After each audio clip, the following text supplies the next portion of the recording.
다니면서도 많이 테러를 당하는 경우가 있습니다. 그러나 지금 대한민국엔 그런 역사가 없고 동성애자들이 자유롭게 자기들이 원하는 대로 성적 만족 행위를 하고 있어요.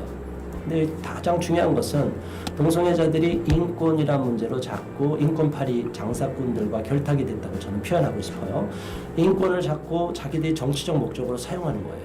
그래서 어떤 반대와 비판의 목소리도 반인권 발언이고 혐오 발언이라고 해서 법적 처벌을 하려고 해요. 굉장히 무서운 거예요. 동성애자가 인권이냐 아니냐 문제를 떠나서 동성애는 성적 일탈 행위고 창조 질서를 위배하는 행위예요. 그리고 동성애로 인해서 병이 감염되는 거 잘 알지 않습니까? 에이즈를 비롯해서 곤지를 비롯해서 수많은 성병이 감염되고 심지어 A형 감염까지도 이렇게 전파된다고 하는데 이런 위험한 성행위가 위험한 질병을 유발하는데 어떻게 이것이 인권의 문제인가? 그들에게도 오히려 피해가 가기 때문에 그들을 탈동성애시키고 엑스게이 하도록 도와주는 것이 오히려 인권의 문제다. 그래서 저희는 오히려 그들을 위해서 올바른 소리, 진실의 목소리를 내는 것이지 이것을 혐오해서 얘기하는 것이 전혀 아니다. 동성애는 인권의 문제가 아니고 비도덕적인, 부도덕한 행위라고 보고 있습니다.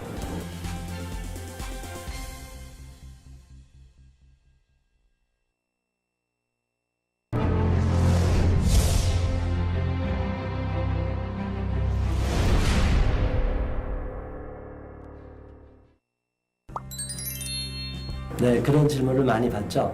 또 저한테 동성애자들을 아주 혐오하고 반대하는 아주 반인권 세력이다 해서 저를 많이 공격을 합니다. 근데 사실은 동성애가 인권이냐 아니냐 문제는 깊이 생각해야 돼야 할 문제예요. 왜냐하면 우리 대한민국에서는 동성애자들을 처벌한 역사가 없거든요. 그러나 미국과 유럽 같은 경우는 과거에 동성애자들을 처벌했고 지금 현재 전 세계에서 동성애자들을 처벌하는 나라가 많이 70여 개국이 돼 있고 러시아 같은 경우는 동성애 선전 금지법이 돼 있어서 사실 길거리 지나다니면서도 많이 테러를 당하는 경우가 있습니다. 그러나 지금 대한민국엔 그런 역사가 없고 동성애자들이 자유롭게 자기들이 원하는 대로 성적 만족 행위를 하고 있어요. 근데 가장 중요한 것은 동성애자들이 인권이란 문제로 자꾸 인권파리 장사꾼들과 결탁이 됐다고 저는 표현하고 싶어요. 인권을 자꾸 자기들이 정치적 목적으로 사용하는 거예요. 그래서 어떤 반대와 비판의 목소리도 반인권 발언이고 혐오 발언이라고 해서 법적 처벌을 하려고 해요. 굉장히 무서운 거예요. 동성애자가 인권이냐 아니냐 문제를 떠나서 동성애는 성적 일탈 행위고 창조 질서를 위배하는 행위예요.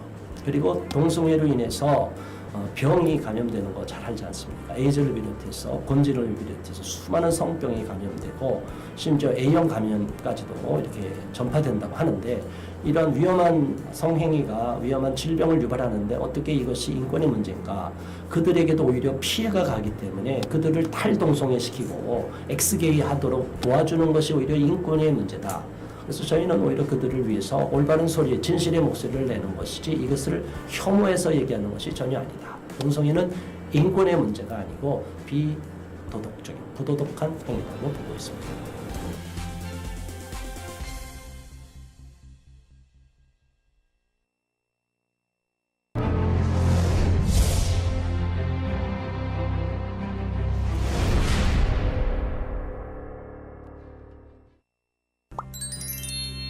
네, 그런 질문을 많이 받죠.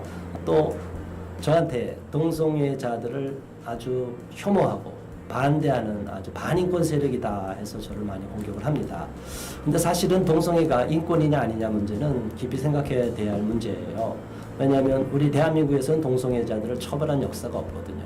그러나 미국과 유럽 같은 경우는 과거에 동성애자들을 처벌했고 지금 현재 전 세계에서 동성애자들을 처벌하는 나라가 많이 70여 개국이 돼 있고 러시아 같은 경우는 동성애 선전 금지법이 돼 있어서 사실 길거리 지나다니면서도 많이 테러를 당하는 경우가 있습니다. 그러나 지금 대한민국엔 그런 역사가 없고 동성애자들이 자유롭게 자기들이 원하는 대로 성적 만족 행위를 하고 있어요. 근데 가장 중요한 것은 동성애자들이 인권이란 문제로 자꾸 인권파리 장사꾼들과 결탁이 됐다고 저는 표현하고 싶어요. 인권을 자꾸 자기들이 정치적 목적으로 사용하는 거예요.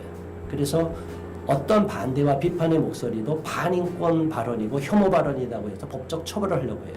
굉장히 무서운 거예요. 동성애자가 인권이냐 아니냐 문제를 떠나서 동성애는 성적 일탈 행위고 창조 질서를 위배하는 행위예요. 그리고 동성애로 인해서 병이 감염되는 거 잘 알지 않습니까? 에이즈를 비롯해서 곤지를 비롯해서 수많은 성병이 감염되고 심지어 A형 감염까지도 이렇게 전파된다고 하는데, 이런 위험한 성행위가 위험한 질병을 유발하는데 어떻게 이것이 인권의 문제인가? 그들에게도 오히려 피해가 가기 때문에 그들을 탈동성애시키고 엑스게이 하도록 도와주는 것이 오히려 인권의 문제다. 그래서 저희는 오히려 그들을 위해서 올바른 소리, 진실의 목소리를 내는 것이지 이것을 혐오해서 얘기하는 것이 전혀 아니다. 동성애는 인권의 문제가 아니고 비도덕적인, 부도덕한 행위라고 보고 있습니다.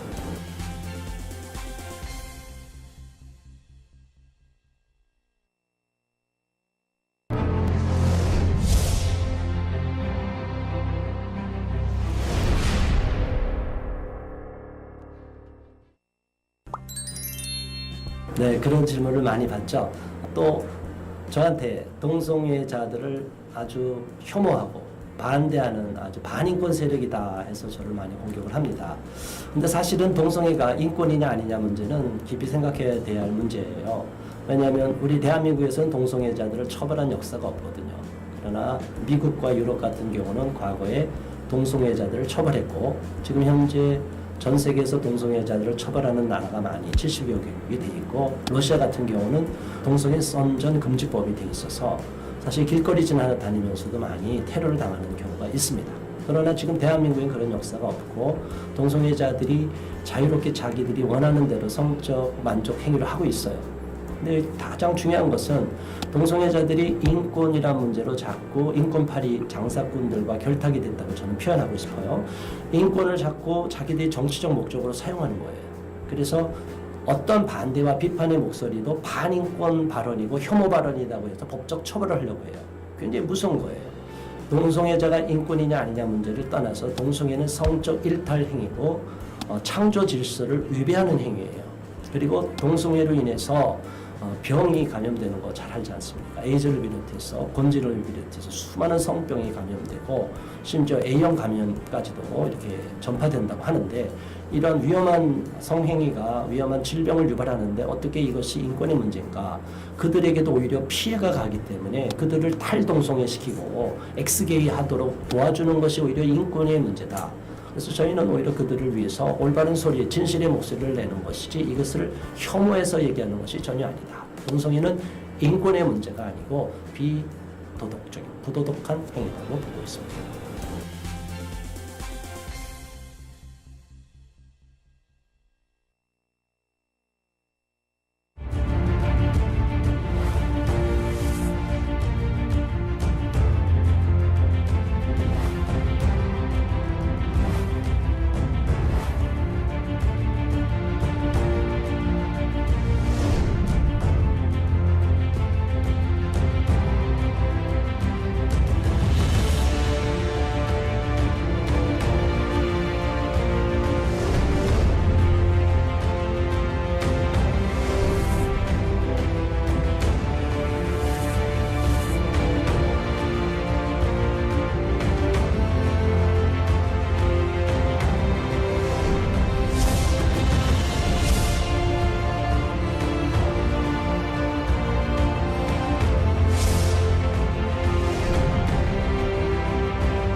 여러분 안녕하십니까? 김인영 장로입니다. 차바의 시간 다시 돌아왔습니다. 추석 연휴 때문에 한 주 쉬었죠. 한 주 쉬고 이렇게 다시 시작되는데도 변함없이 이 시간 기억하셔서 찾아와 주셔서 고맙습니다.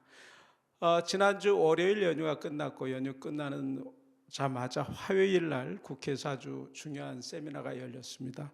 이 동성 성행위에 관한 의과학적 고찰과 제안이라는 제목의 세미나였죠. 이 차별금지법 관련해서 몇 가지 중요한 언급들이 있어서 간단히 소개를 하고자 합니다. 우선 동성애 옹호 세력들은 흔히 이 동성애와 에이즈는 직접적 연관성이 없다, 또 동성애는 선천적이라 어쩔 수 없다, 이 두 가지를 목소리 높여서 주장하는 편입니다. 그런데 이 두 가지가 다 과학적으로 근거가 없다, 증거가 없다, 이런 사실을 이 세미나에서 재확인했죠. 또 하나는 에이즈가 선진국은 감소 추세임에도 불구하고 우리나라는 증가 추세죠. 특히 젊은 층에서 에이즈가 급증해서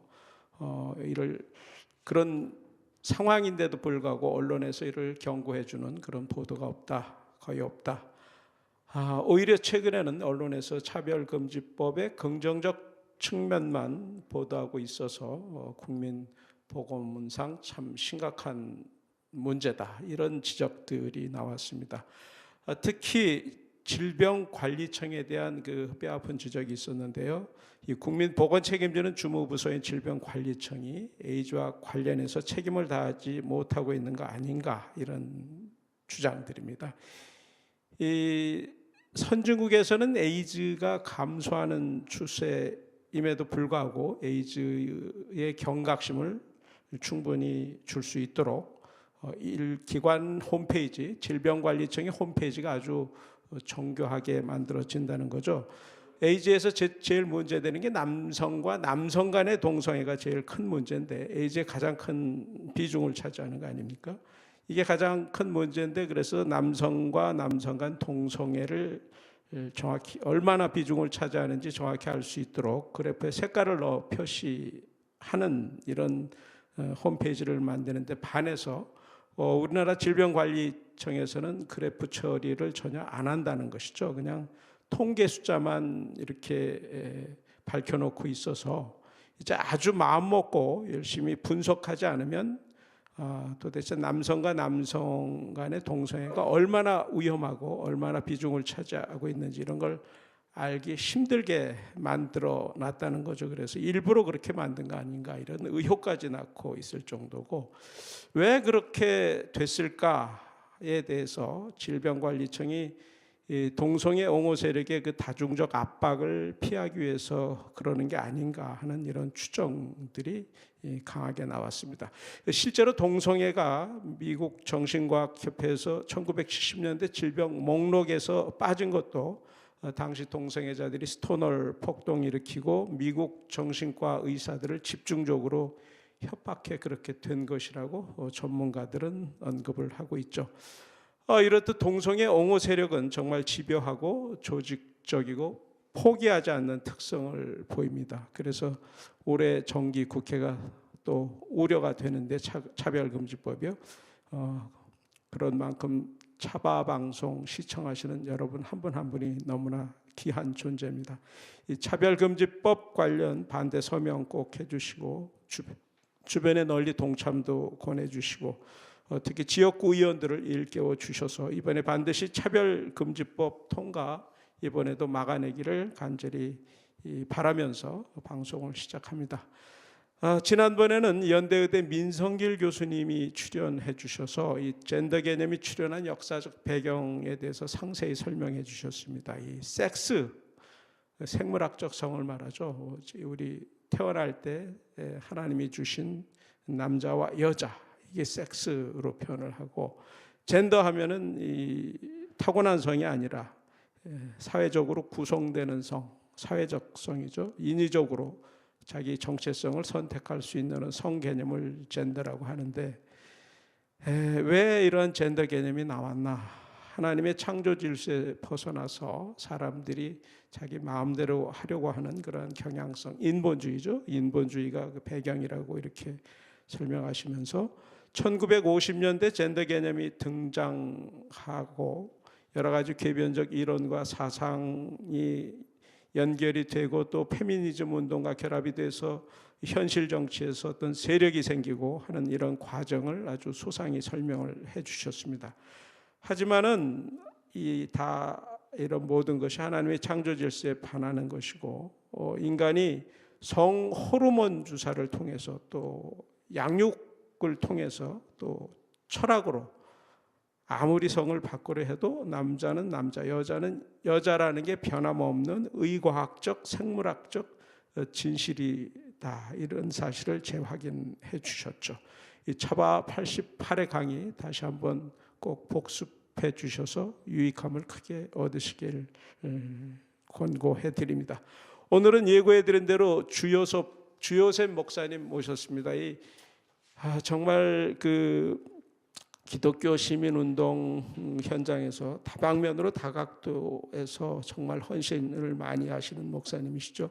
기독교 시위 현장에 가보신 분은 아마 자주 보실 듯한데요. 미국 대사관 앞 1인 시위 현장도 가셨고 또 동성애 코드 방송하는 그 SKT 앞에서 반대 시위 현장에서도 또 헌신하셨고 어디든 자신을 필요로 하는 곳에서는 꼭 가서 행동으로 헌신하시는 우리 주요섭 목사님 모셔서 동성애 배경에 관해 입체적 조망해 주시는 시간 갖도록 하겠습니다. 주요섭 목사님 모십니다.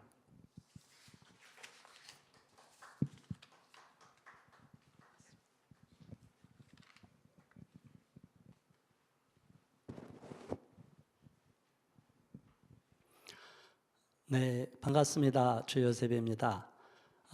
차별금지법 바로알기 아카데미 차바의 강사로 초대해 주셔서 감사하고 세워주신 하나님께 감사드립니다. 잠시 기도하겠습니다.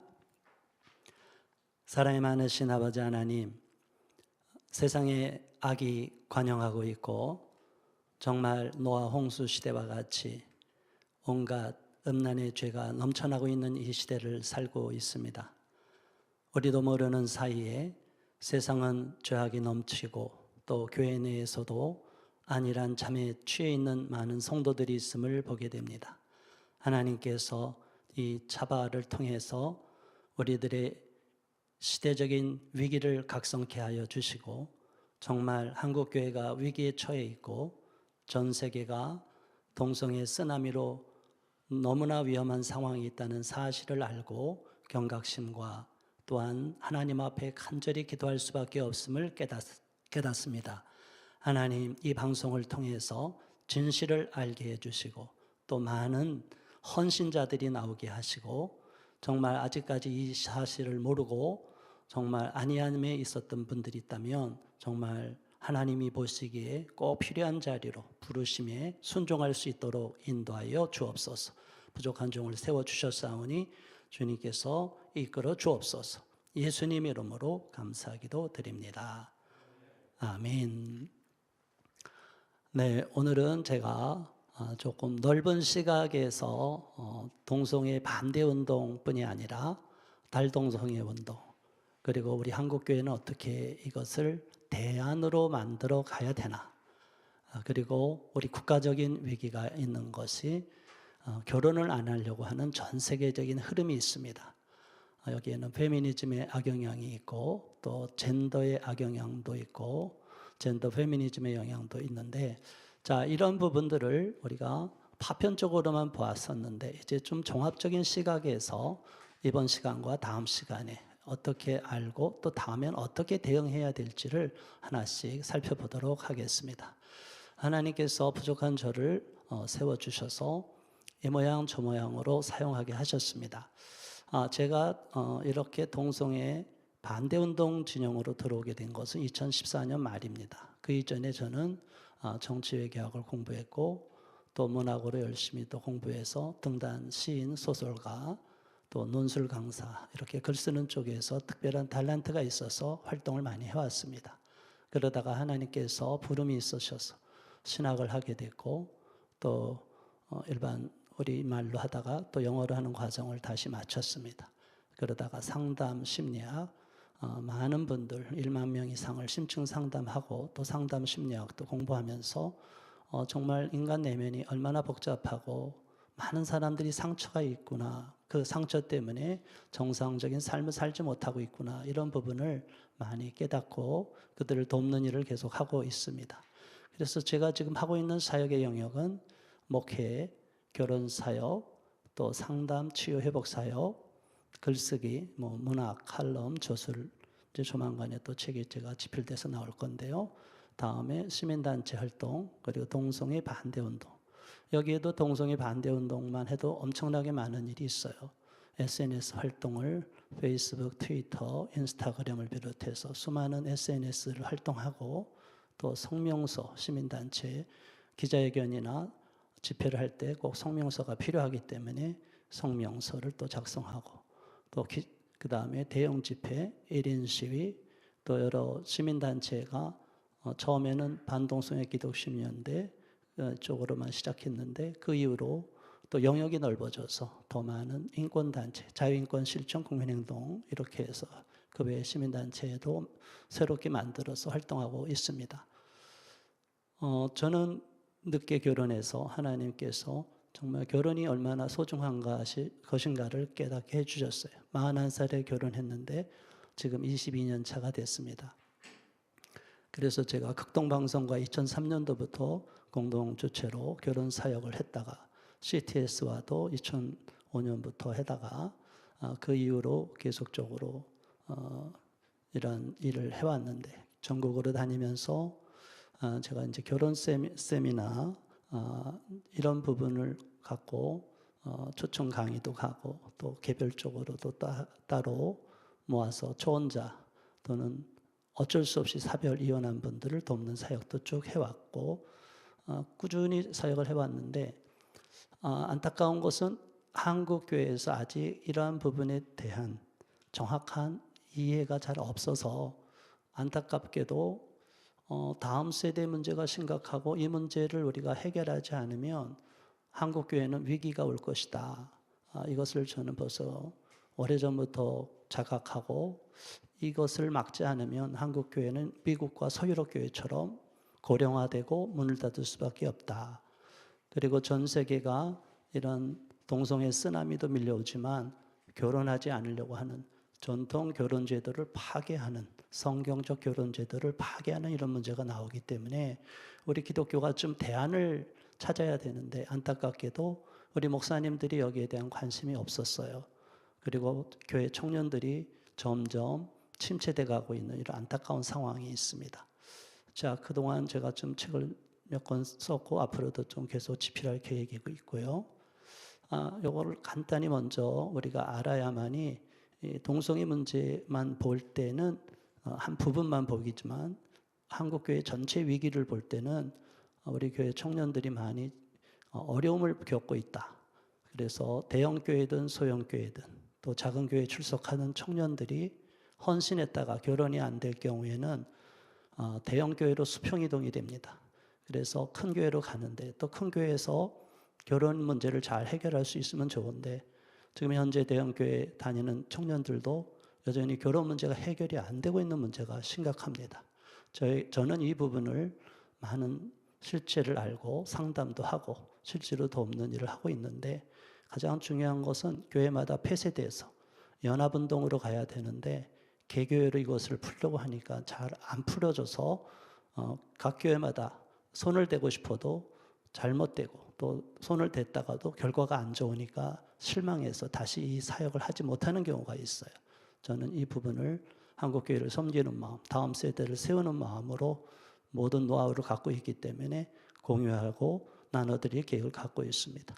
이런 교회 청년들이 모여있지만 이 선교제 문제 괴로워하고 점점 만원자가 늘어나고 남녀 성비가 불균형한 상태로 있어서 교회 내에서도 결혼 자체가 성립이 안 되고 부담은 증가되고 수평이동 또 결국에는 비신자, 불신자와 결혼하는 문제 외적 조건을 너무 중시해서 우리 크리스찬들도 결혼 배우자를 너무나 외모를 중시하는 경향이 있는 거 그리고 잘못된 성관계로 인해서 교회 내 청년부가 와해되는 문제 저출산 이혼 급증이 교회 내에도 있었고 지금도 계속되고 있는 상황 그 다음에 동성애 문화가 확산돼서 이게 반대 운동을 하다 보면 여기에 성적인 유혹도 많이 있어요. 트위터나 페이스북, SNS로 우리 청년들 반대 운동할 때 우리를 공격하는 세력들을 쭉 타고 들어가면 정말 동성애 동영상이 막 있고 심각한 유혹을 받는 미혼 청년들은 유혹을 받을 수도 있다. 그래서 이 문제를 점점 지혜롭게 헤쳐가야 된다.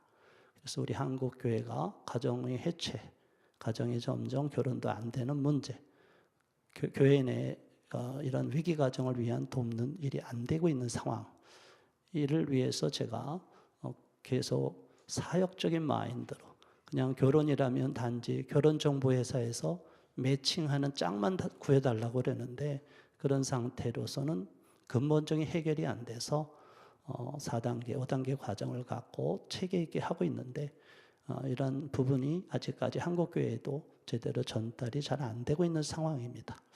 자, 그런데 제가 어쨌든 사명을 갖고 전국을 다니면서 열심히 하다가 충격적인 사건이 있었어요. 자, 이 사건 많은 분들이 놀란 사건이죠. 2014년도 신천의 연세로가 뻥 뚫리는 일이 벌어졌습니다.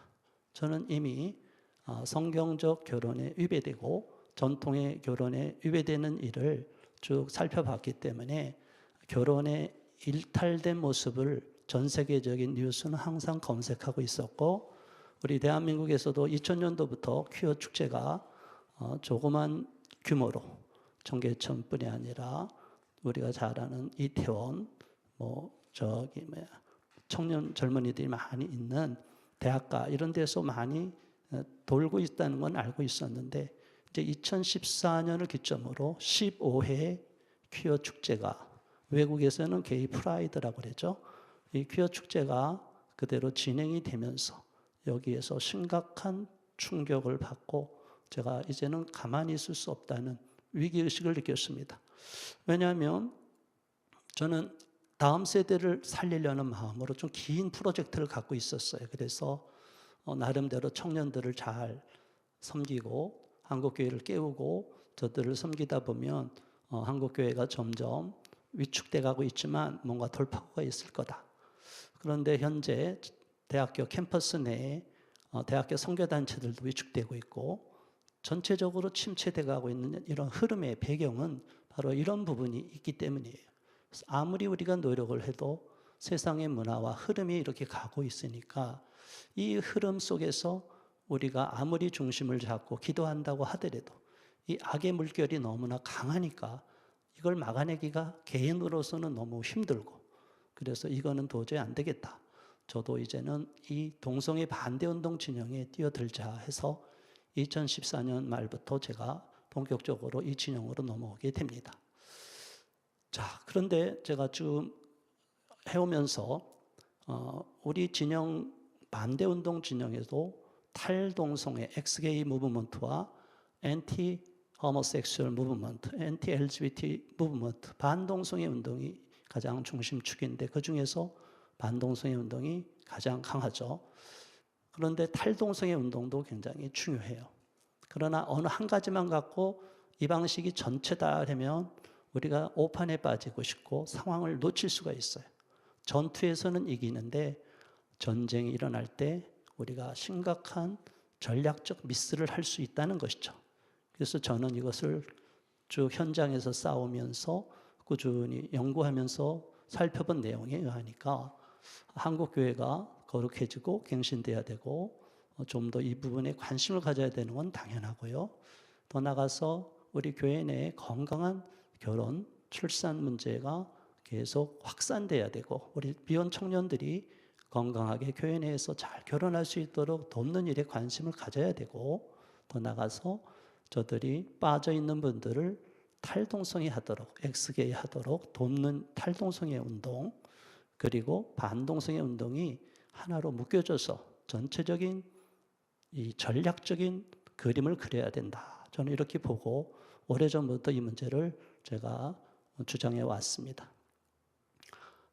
제가 지금까지 수도 없는 시위 현장 기자회견을 했지만 최근에 지금 하고 있는 것은 대한민국의 주한미국 대사로 임명된 필립 골드버그가 우리나라에 와서 너무나 어이없는 처음 부임하자마자 한미동맹 관계는 염두에 두지 않고 본인이 성소수자들을 위해서 싸우겠다고 우리가 그렇게 반대했던 서울 광장에서의 동성애 퀴어 축제 현장에 가서 미국 대사가 나와서 발언을 했어요.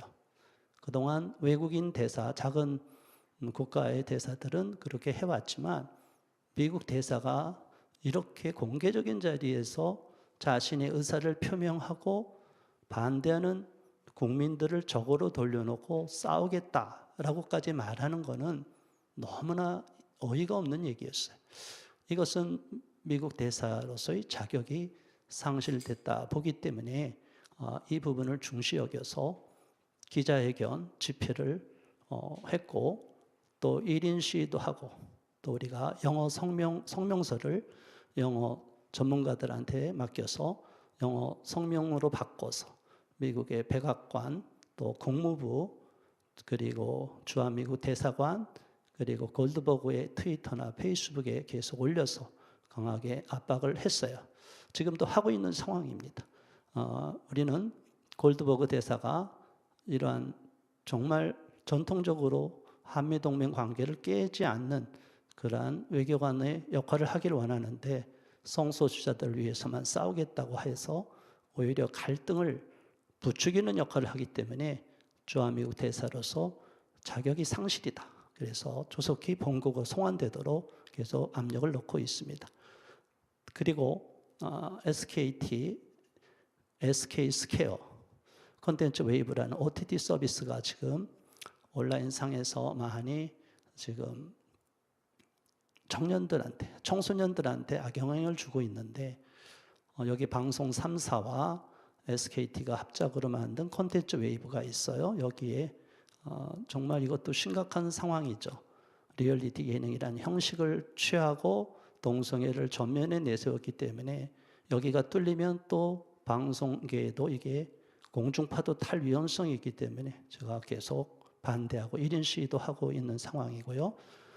SK 스퀘어와 SK 스퀘어가 대주주로 되어 있지만 또 콘텐츠 웨이브 여의도에 있는 포스트 타워 19층에 있는데 그 앞에 가서도 계속 압력을 넣고 강하게 압박을 하고 있습니다.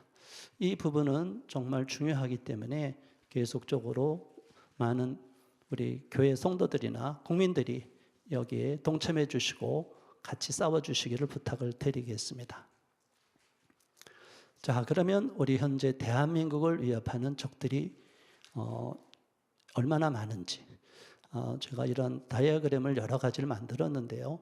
그 중에 하나가 포괄적 차별금지법을 막는 데 있어서 어떤 시각을 가져야 되느냐. 이게 좀 이따가 전체적인 흐름을 보고 우리가 세력화의 한 과정에서 유엔이 왜 이렇게 했는지를 그걸 보면 더 되는데 아무튼 제가 현장에서 싸우면서 또 수많은 그들과 논쟁을 하고 성명서를 쓰면서 파악한 내용은 특히 국가인권위원회와 제가 인권위원장 최영애 위원장이 취임하고 나서 4년 동안 그 앞에서 싸워갔고 나중에는 최영애 위원장이 지금 송도한 위원장으로 바뀐 게 작년 9월 8일인데 이임식도 못하고 사라졌어요.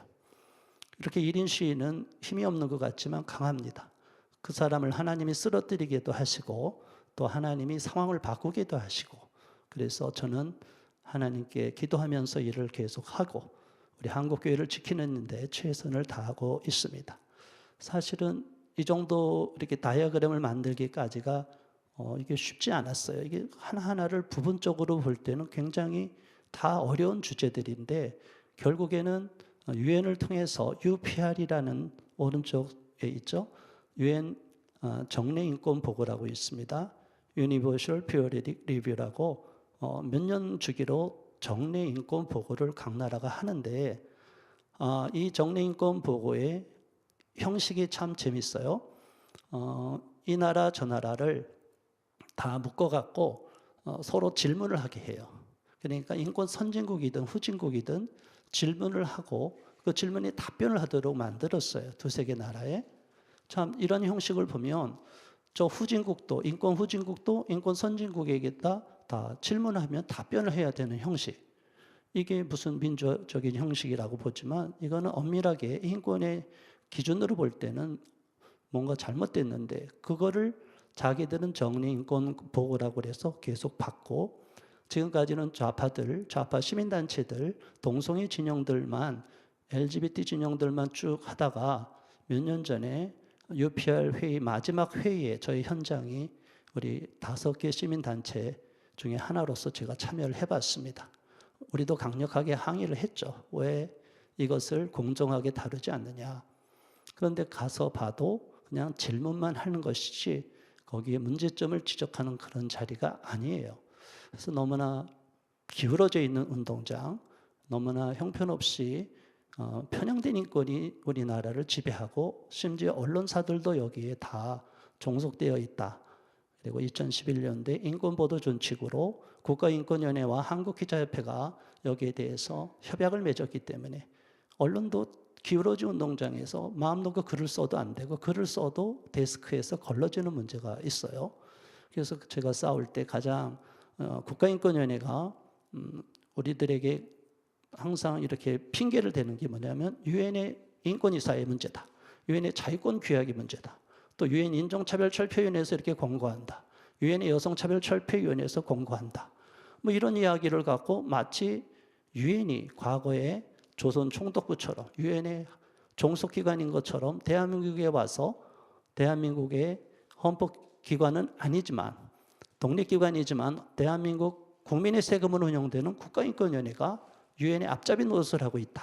여기에 대해서 저는 좌시할 수가 없고 1948년도의 세계인권선언과 정면 위배되는 보편인권이 아닌 일부 특정 세력을 우대하는 소수자 우대 정책, 어퍼머티브 액션, 소수 집단 우대 정책으로 인하여 특정한 소수에게만 무한대의 특권을 주는 그것이 바로 차별금지법으로 가는 평등법으로 가는 길이죠. 이제 이것을 일방적으로 인권의 이름으로 우리에게 압박을 해서 NAP 국가인권기본정책이 우리가 반대했는데도 문재인 정부 때 이것을 통과시켰어요. 그러니까 이런 문제를 우리는 가만히 있을 수가 없어서 제가 계속 1인 시위하고 항의도 하고 저는 국가인권위원회 직원들과 들어가서 몇 번 또 언쟁도 했어요. 뭐 강력하게 반대하고 항의하고 면담 요청하니까 저한테 기회를 줘서 가서 이야기했지만 그들은 기본 시각을 국가인권위법 2조 3항에 있기 때문에 어쩔 수가 없다. 국가인권위법이 그러니까 우리는 그대로 합니다. 국가인권위법 2조 3항에 평등권을 침해하는 차별금지 행위가 수도 없는데 자 그런 부분들을 일방적으로 그들은 맹신하고 있다는 거. 군용법 92조 6호 아직 안 뚫렸지만 이것도 뚫릴 위험성이 있어요. 에이즈 예방법, 병역법 88조 1항, 병역법 5조 1항은 한정위원 판결을 받아서 대체복 문제가 없어서 지금 여와의 증인 문제가 이렇게 가버렸고요. 낙태죄 폐지 문제 벌써 이것도 위헌 판결을 받았죠. 헌법 36조 1항이 헌법 개정을 통해서 저들이 양성평등을 성평등으로 바꾸려고 하는데 우리가 반대해서 지금 막고 있지만 이것까지도 바꾸려고 하는 저들의 세력은 계속 호시탐탐 노리고 있습니다. 여성가족부가 거기에는 여성, 위민이란 말이 없죠. Ministry of Gender Equality and Family이기 때문에 젠더 평등 가족부죠. 여기에 대해서 양성평등 기본법도 말로는 양성평등인데 내용은 다 성평등을 주장하고 있어요.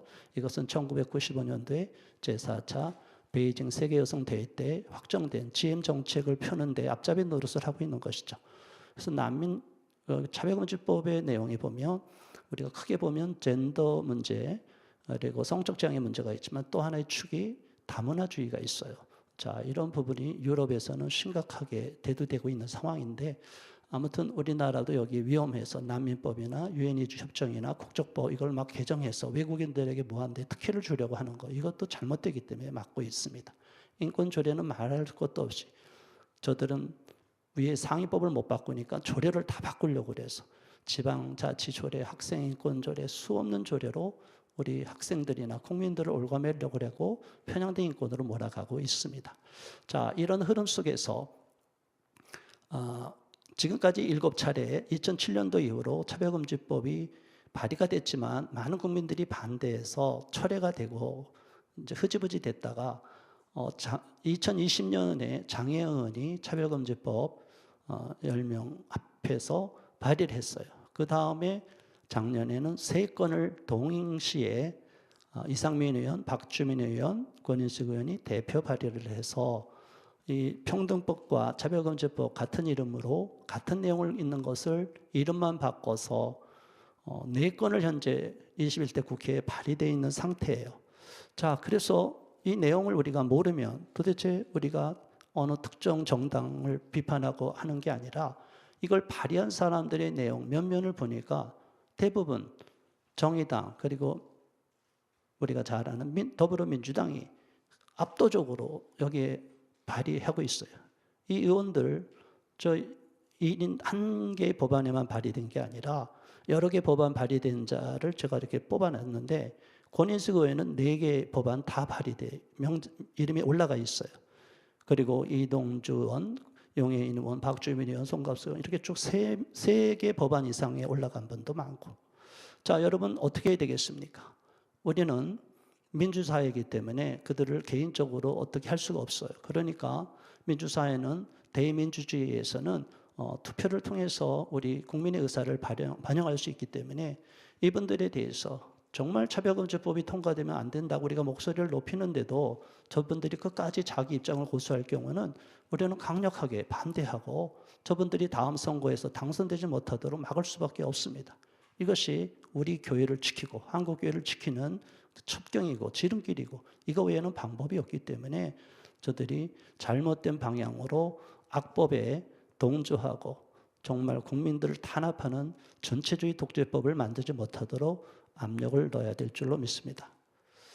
자, 지금 포털 뉴스를 보면 평등법을 비롯해서 많은 이렇게 검색을 해보면요, 뭐 최근에 우리 기독교 기사가 조금 몇 개 떠 있지만 거의 압도적으로 평등법, 포괄적 차별금지법을 제정해야 된다라는 목소리가 끊임없어요. 물량에서는 비교가 안 됩니다. 가끔씩 우리가 기자회견 집회하는 것이 일반 언론에도 나오는데 기독교 언론에는 좀 나오고 일반 언론은 거의 나오지 않아요. 그러나 제가 많은 시민단체 회원들과 함께 주한미국 대사를 규탄하는 집회를 했을 때는 모든 방송 언론이 다 떴어요.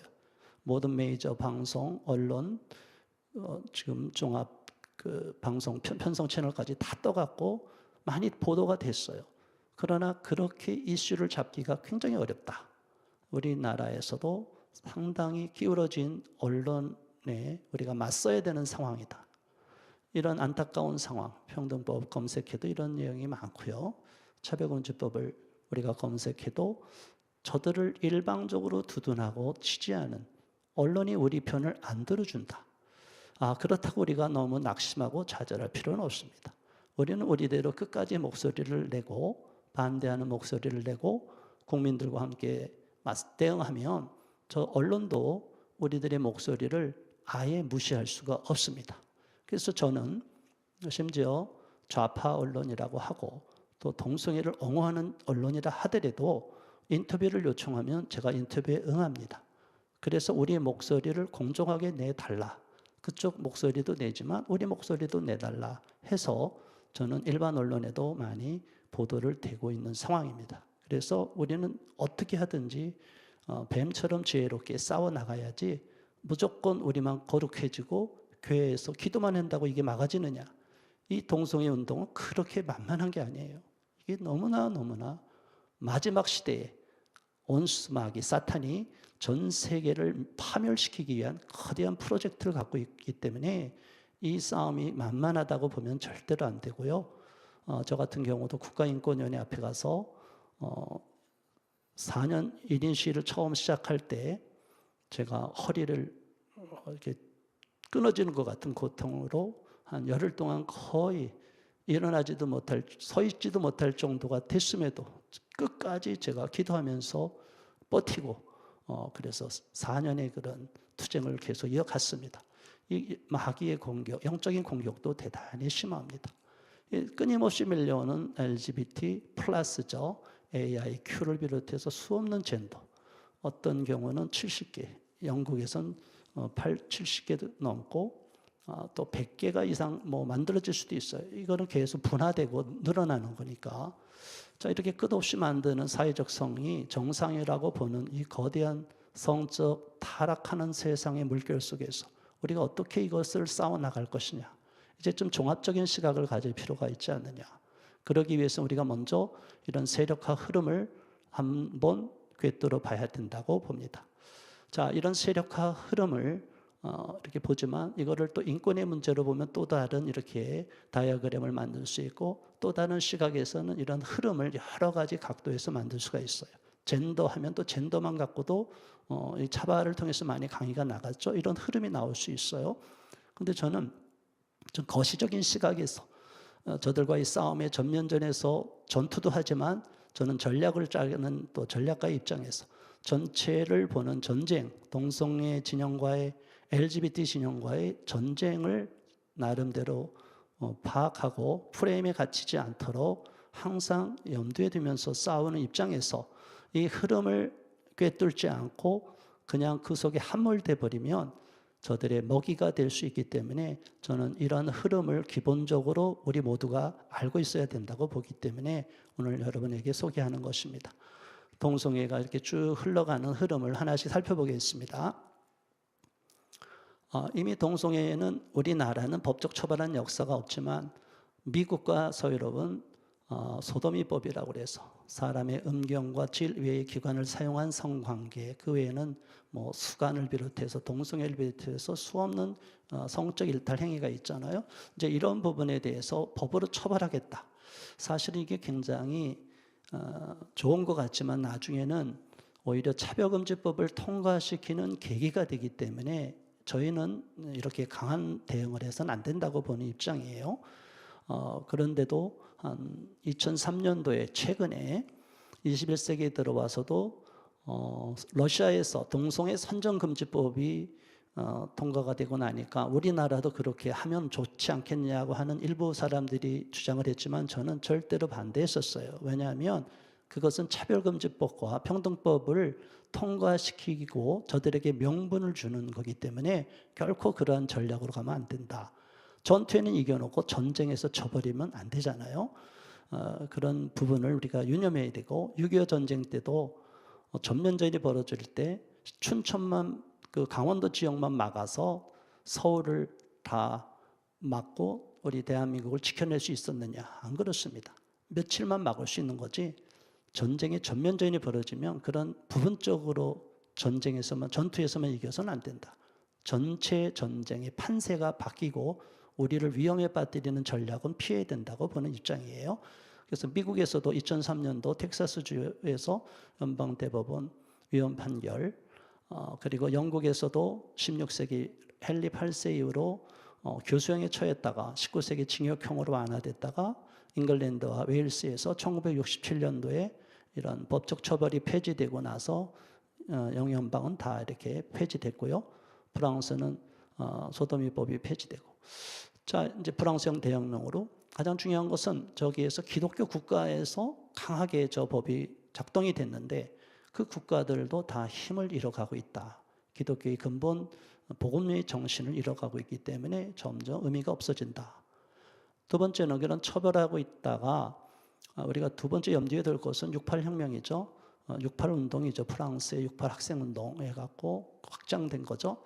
자, 68 운동은 많은 분들이 다른 각도에서 볼 수도 있는데 이거는 이제 우리가 LGBT 세력화 흐름의 한 과정으로서만 볼 때 금지하는 것을 금지하라, 방해 없이 즐기자, 나는 그라우처 경영의 마르크스주의자이다. 뭐 이런 식으로 저들이 마오쩌둥을 숭배하고 베트남의 호치민을 또 그리고 체 게바라 이런 혁명가들을 숭상하고 떠받들고 그리고 반전운동을 벌이고 자 이런 문제를 계속하는 거 좋습니다. 그러나 이런 것들이 68 운동의 세력들이 나중에 어디로 가냐면 아까 다이어그램 보여드린 대로 UN, 전 세계 언론계, 정치계, 기업 운영하는 사업가, 교수, 학자 이런 쪽으로 다 넘어갔기 때문에 저 세력들이 갖고 있는 문화 막시즘적인 시각 이것이 전 세계를 지금 덮게 돼버린 거예요. 그러니까 이 흐름 속에서 우리가 68 운동이 지금도 계속 기저에는 막시즘, 공산주의 사상이 있기 때문에 문화라는 옷을 입었을 뿐이지 전 세계를 덮고 있기 때문에 우리는 아직도 위기 상황이라는 것을 인식해야 됩니다. 그 다음에 중요한 다음에 69년도에 미국에서 사건이 터진 게 있죠.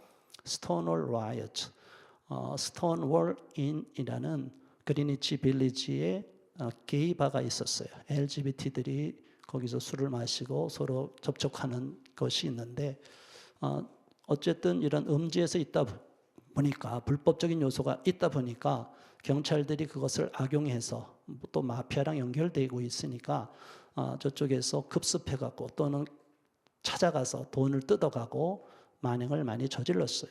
그러니까 저들은 나름대로 불만이 생기고 그것이 또 진압하는 과정에서 폭력을 휘두르고 때리고 인격 모독하고 지나치게 과잉 진압을 하다 보니까 그동안은 당하고만 있었는데 69년도 6월 28일 그날 밤에는 이분들이 가질 않고 주변에 구경했던 시민들도 너무 세게 저들을 테러하고 때리고 폭행하니까 인간의 마음속에 약자에 대한 보호 이런 마음이 생길 수가 있잖아요. 인권은 어느 누구도 짓밟혀서는 안 되기 때문에 그분들이 아무리 잘못했지만 그러나 그것을 저렇게 반인권적인 시각으로 다 테러를 하듯이 완전히 진압을 하면 거기에 문제가 되는 거죠. 그래서 시민들이 합세해서 이제 심각한 상황이 발생합니다. 그날 밤 폭동이 일어나고 며칠 동안 진행이 됐어요.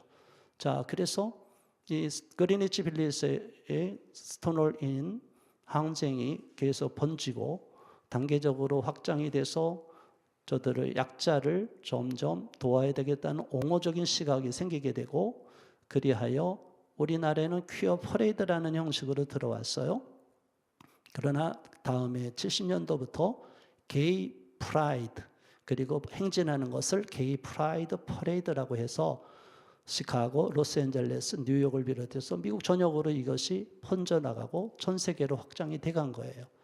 왜 우리나라 2000년도에 퀴어 퍼레이드라고 했을까? 퀴어 축제라고 했을까?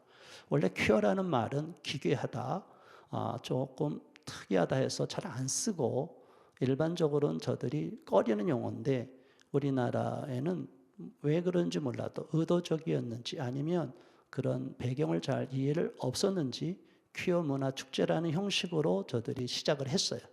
아무튼 이게 동성애자 해방 전선을 통해서 게이운동가 연합, 신문, 언론, 광고 이렇게 쭉 자기들이 인권운동을 펴가고 대중을 설득하는 대중 홍보운동으로 계속 나갔어요. 그러다가 미국 전역으로 확산돼서 전 세계로 쭉 나간 거죠. 그래서 이러한 축제가 전 세계에서 벌어지게 되고 우리는 이것을 막기 위해서 대한민국에서는 2014년 이후로 계속 막고 있고 2015년도부터는 동성애 퀴어 축제 반대 국민대회를 결성해서 이것을 체계 있게 막고 있는 상황이에요. 그러나 오른쪽 상단에 보시면 이게 토론토 축제 중에 하나인데 저것보다 더 노출이 심한 사진도 다 보신 분은 아실 겁니다.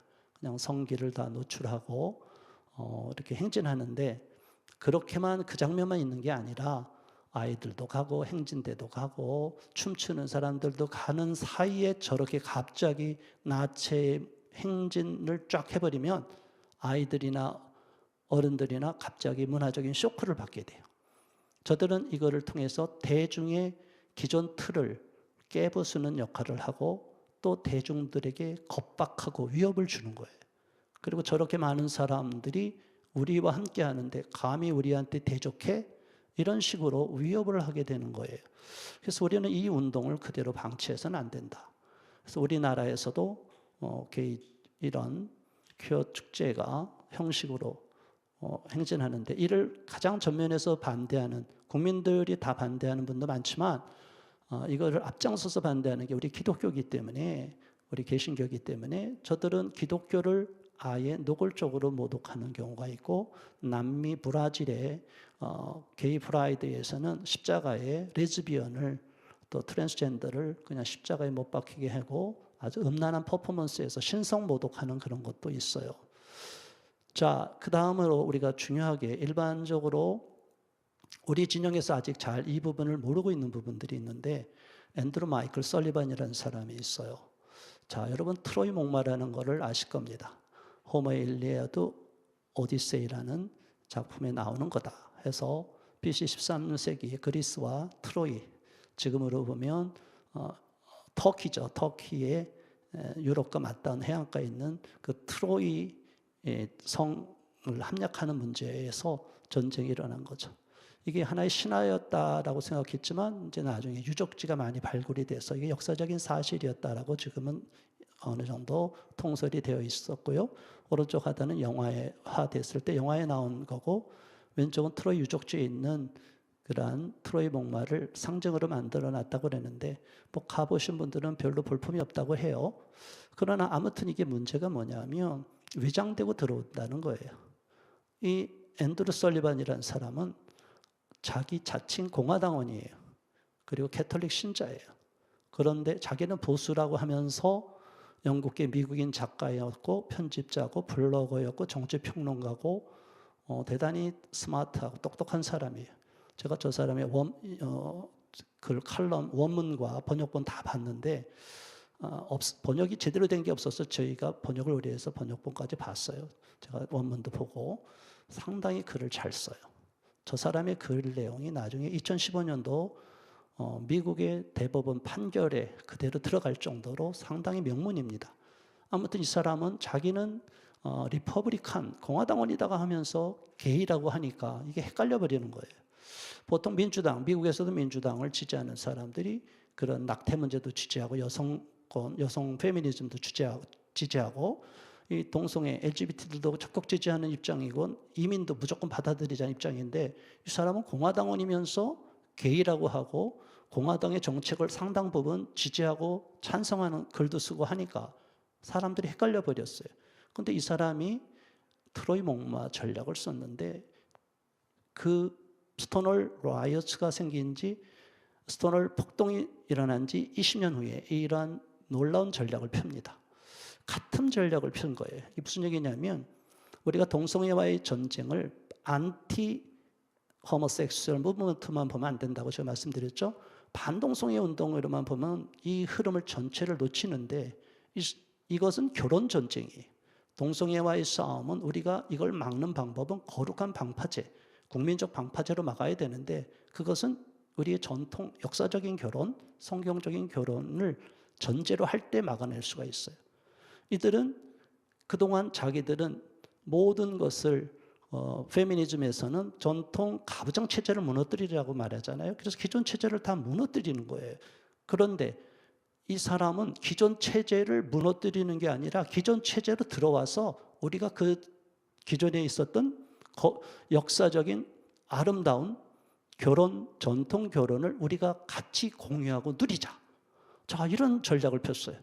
그러니까 저 사람도 앤드루 마이클 설리반이 많은 사람한테 오해를 받고, 심지어 저쪽 퀴어 LGBT 진영에서도 저거 간첩이 아니냐, 저 이상한 위장된 놈 아니냐, 더군다나 공화당원이라고까지 주장하는 자가 저런 이야기하면 저건 수상하다. 그래서 경계를 삼고 이쪽에서나 저쪽에서나 다 양쪽에서 경계심을 갖게 만든 인물이었는데, 뉴 리퍼블릭이라는 그 동성애 진영의 잡지에 계속 칼럼을 주장했어요. 썼어요. 동성 결혼의 권리를 주장하자.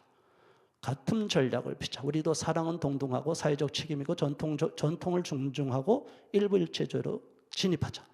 게이들이 일부일체제가 있을 수가 없지만 이제 레즈비언은 거의 그렇게 오랫동안 커플이 돼가지고 아무튼 일부일체제로 들어오겠다. 동성애는 인간의 기본권이라는 인식이고, 그리고 미국 대법원에서 이런 일이 그대로 전략으로 넘어간다. 이게 굉장히 심각한 문제예요.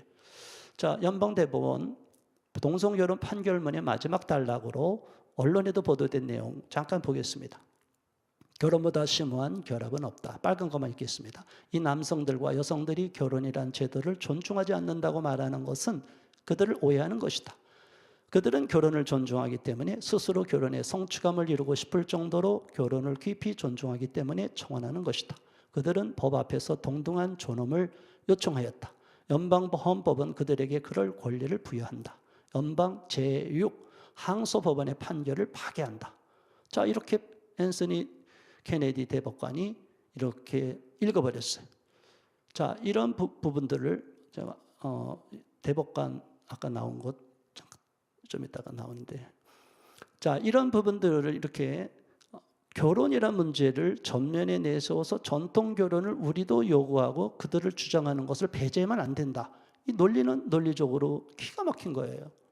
자, 그렇기 때문에 우리가 동성애를 반대하는 뭐 여러 가지 그 이유가 있지만 그냥 단순히 저들을 반대만 해갖고는 이들의 도도한 흐름의 기본 배경이 저들이 왜 우리들을 공격하는데 우리를 프레임 씌운 그 전략에 우리가 갇혀버리면 안 된다. 그래서 우리는 오히려 전통 결혼을 더 강조하고 우리가 더 아름다운 가정을 많이 세우고 결혼에 대해서 성경적 가치관과 전통 가치관을 더 강조해야 된다. 뭐 기독교에서 보면 독신의 은사가 있지만 독신의 은사도 정말 극소수지 일반적으로는 다 결혼의 은사자이기 때문에 우리가 그거를 왜곡시켜서는 안 된다. 자, 이어서 차별금지법 시간이 많이 갔기 때문에 빨리 진행하겠습니다. 차별금지법, 평등법 이제 오스트레일리아부터 이제 되다가 또 가장 중요하게 알려지고 많은 악영향을 주고 있는 것이 이제 영국의 평등법. 그 이전부터 쭉 인종관계법, 성차별법, 장애인 차별법, 개별적 차별금지법은 굉장히 많아요. 우리나라도 지금 개별적 차별금지법이 많지 않습니까? 근데 이걸 하나로 다 묶어서 포괄적 차별금지법을 하기 때문에 문제가 되는 거죠. 거기에 포함되지 않은 것도 기타 등등으로 넣으면 무엇이든지 다 프레임을 씌우고 그냥 우리를 올가매면 다 갇혀버리는 거예요. 위험한 법이기 때문에 우리가 반대하는데 영국에서는 평등법 이렇게 해서 통과가 됐죠. 그 이후로 동성결혼 합법화가 2001년도 네덜란드에서 처음 이렇게 시작이 됐어요. 자, 신학을 하시는 목사님들 잘 아시죠? 원래 올드 프린스턴 해서 지금 프린스턴 미국의 신학대학교가 있지만 거기에 미국의 유명한 예일, 프린스턴, 하버드는 다 신학교로부터 출발했잖아요. 자, 프린스턴 신학교가 굉장히 20세기 초만 해도 복음주의적이고 상당히 건강한 신학을 갖고 있었어요. 왜냐하면 네덜란드에 그 굉장히 훌륭한 신앙인들이 세우고 그쪽에 많이 들어왔기 때문에. 그런데 네덜란드가 저렇게 2001년도에 가장 먼저 전 세계에서 먼저 네덜란드가 동성결혼이 합법화될 줄 어떻게 알았겠어요? 최근에 들려오는 소식은 네덜란드에서 심각한 상황, 공중파에서 나체로 벗겨놓고 다 그걸 그냥 성교육도 아닌데 그냥 다 일반인들 방송하는 것까지 영상을 보고 제가 경악을 하는데 네덜란드가 이만큼 타락했어요. 그래서 기독교라는 것은 무늬만 남게 돼버렸죠. 그 이후로 벨기에, 스페인 해서 지금 31개의 나라가 돼 있고 또 대만이 타이페이가 2019년도에 아시아에서 최초로 동성결혼 합법화가 돼 있고 여기는 안 나오지만 이제 태국도 조만간 동성결혼 합법화가 되게끔 됐어요. 자, 이런 흐름 속에서 전 세계가 이렇게 동성결혼을 무조건 다 옹호하는 것 같지만 아직도 전 세계에서는 그러나 반대하고 있는 사람도 많아요. 아까 말씀드렸지만 주한미국 대사, 그런데 중동의 대사가 많이 가서 무지개 현수막을 그렇게 기봉에다가 6월 달에 게이 프라이드 몬스라고 해서 걸고 그러면 미국 대사관이 살아남을 수 있을 것 같은가요? 아무리 자국의 영토라고 하지만 외국에 갔을 때는 그 나라의 문화와 그 나라의 법을 존중해야 돼요. 근데 우리나라에서도 주한미국 대사관이 무지개 현수막을 6월 달에 게이 프라이드 몬스라고 해서 벽면에다 걸고 심지어 깃봉에다가도 거는 일은 있을 수가 없다. 우리는 계속 반대해야 되는 상황입니다. 자, 여기서 또 하나 중요한 문제를 우리가 놓쳐서는 안 되는데 judicial activism, 그래서 사법 적극주의 또는 사법부 행동주의라고 말하는데요. 이 기존의 법을 법조문에만 매여서는 안 되고 그거를 새롭게 해석하자는 거예요. 그러니까 판결이 법조문에 의한 판결이 아니라 지멋대로 판결을 한다는 거죠. 저는 이거를 지금 우리나라 법원도 이렇게 가고 있는데 기존에 헌법이 있고 대법원 판례가 있는데 그걸 다 어긋나는 판결을 하급심에서 다 해버려요. 이게 하극상이라고 저는 부르는 거죠. 그래서 하극상 판결을 하면 이걸 헌법재판소로 넘겨버려요. 이게 바로 사법 적극주의로 가는 지름길인데 이게 뭐냐면 사법적 행동주의, 사법 적극주의는 법원이 해당 법률을 넘어 더 광범위한 사회적 의미를 고려할 수 있고 또 그래야 한다고 주장하는 사법 철학이다. 법 해석과 판결에 있어서 법 문헌에만 그치지 않고 정치적 목표나 사회정의 실현 등을 염두에 둔 적극적 법 형성 내지 법 창조를 강조하는 태도를 갖는다. 상권분리 민주주의, 국민주권, 법치주의 원리 원칙을 침해하고 법치가 아닌 인치로 간다. 자, 이 부분이 어떻게 작동이 됐느냐. 미국에서 한번 사례를 보겠습니다. 미국에서 2008년도에 캘리포니아라고 하면 캘리포니아는 사실 상당히 진보주의적인 그 지역이잖아요. 그 여러 50개 주 중에. 자, 이 주민 발의안이 캘리포니아 프로포지션 8 그래갖고 2008년도에 주민 투표가 들어갔어요. 내용은 뭐냐? 동성 커플이 결혼할 수 있는 권리를 제거하겠다. 이런 청원을 제거하자 하는 청원이 주민 발의안이 나왔어요. 그러니까 난리가 난 거죠. 지금 미국에서도 이슈가 있을 때마다 얼마나 많이 찬반이 치열하게 논쟁이 일어납니까? 그래서 캘리포니아에서 치열하게 투표가 이루어졌어요. 그런데 결과가 어떻게 됐느냐? 앞서 말한 1730만 정도의 주민이 투표를 했는데 52.24%로 이 주민 다수가 동성결혼 권리 제거를 찬성해 버렸어요. 700만. 자, 여러분 이 사건 결과가 어떻게 됐다고 보십니까? 미국의 LGBT 진영이 충격을 받았어요. 당연히 가장 진보적인 시각을 갖고 있고 동성애자들, LGBT들이 자기들은 가장 리버럴한 지역이라고 믿었던 캘리포니아의 주민 투표까지도 부결됐어요. 자, 그러니까 이들이 방향을 선회하게 됩니다. 자, 아무래도 주민들 설득하기는 한계가 있다. 우리가 이렇게 수십 년을 쌓아와도 이 캘리포니아조차도 이렇게 주민 투표로 가니까 안 되니까 아예 법으로 가버리자. 그게 바로 사법 적극주의, 사법부 행동주의로 바뀌어버리는 계기가 되는 거예요. 자, 그래서 우리가 알다시피 2008년도 이후로 7년 만에 대법원에서 이렇게 판결이 나가게 되죠. 정말 이 내용을 볼 때 안타까운 마음이 있어요. 한 표 차로 바뀌었죠. 물론 73년도에 로데 웨이드 사건도 최근에 판례가 바뀌었죠. 대법원 판결이 바뀌어버렸어요. 그래서 낙태 문제도 위헌 판결이 이제 다 해소가 돼버렸죠. 미국 수정헌법에는 그 내용이 없다. 이것도 마찬가지죠. 사실은 미국의 법조문에는 없어요. 그런데도 저들이 아까 말한 대로 자기들이 임의로 법조문에 의한 판결이 아니라 그런 주변의 흐름, 자기들의 신념에 의해서 그냥 일방적으로 저거를 취재하는 사람들이 늘어나서 5대4로 가까스로 통과됐는데 전 세계가 이제 난리가 나버린 거죠. 야, 이제 끝났다. 전 세계는 기가 막히다. 자, 이제 우리 세상이다. 오바마가 너무너무 기가 막힌 이야기를 해줘. 자, 여러분 아까 말한 앤드루 마이클 설리반 이 사람과 비슷하게 이 트로이 목마 전략을 쓴 게 이 오바마예요. 오바마는 당선되기 전에 처음에 대통령 되기 전에는 동성결혼 반대한다고 그랬어요. 그런데 재선에 당선되자마자 바로 밀어붙이고 동성결혼 지지하는 입장으로 선회합니다. 자, 이런 내용을 우리가 알아야 되는데 대법원의 판결 추이가 2013년도 결혼보호법의 부분위헌 결정, 2013년도 5개 주의 동성결혼에 대한 상고를 각하 결정했고 2014년도 또 대법원의 개입을 그러자 이 사람들이 촉구한 거죠.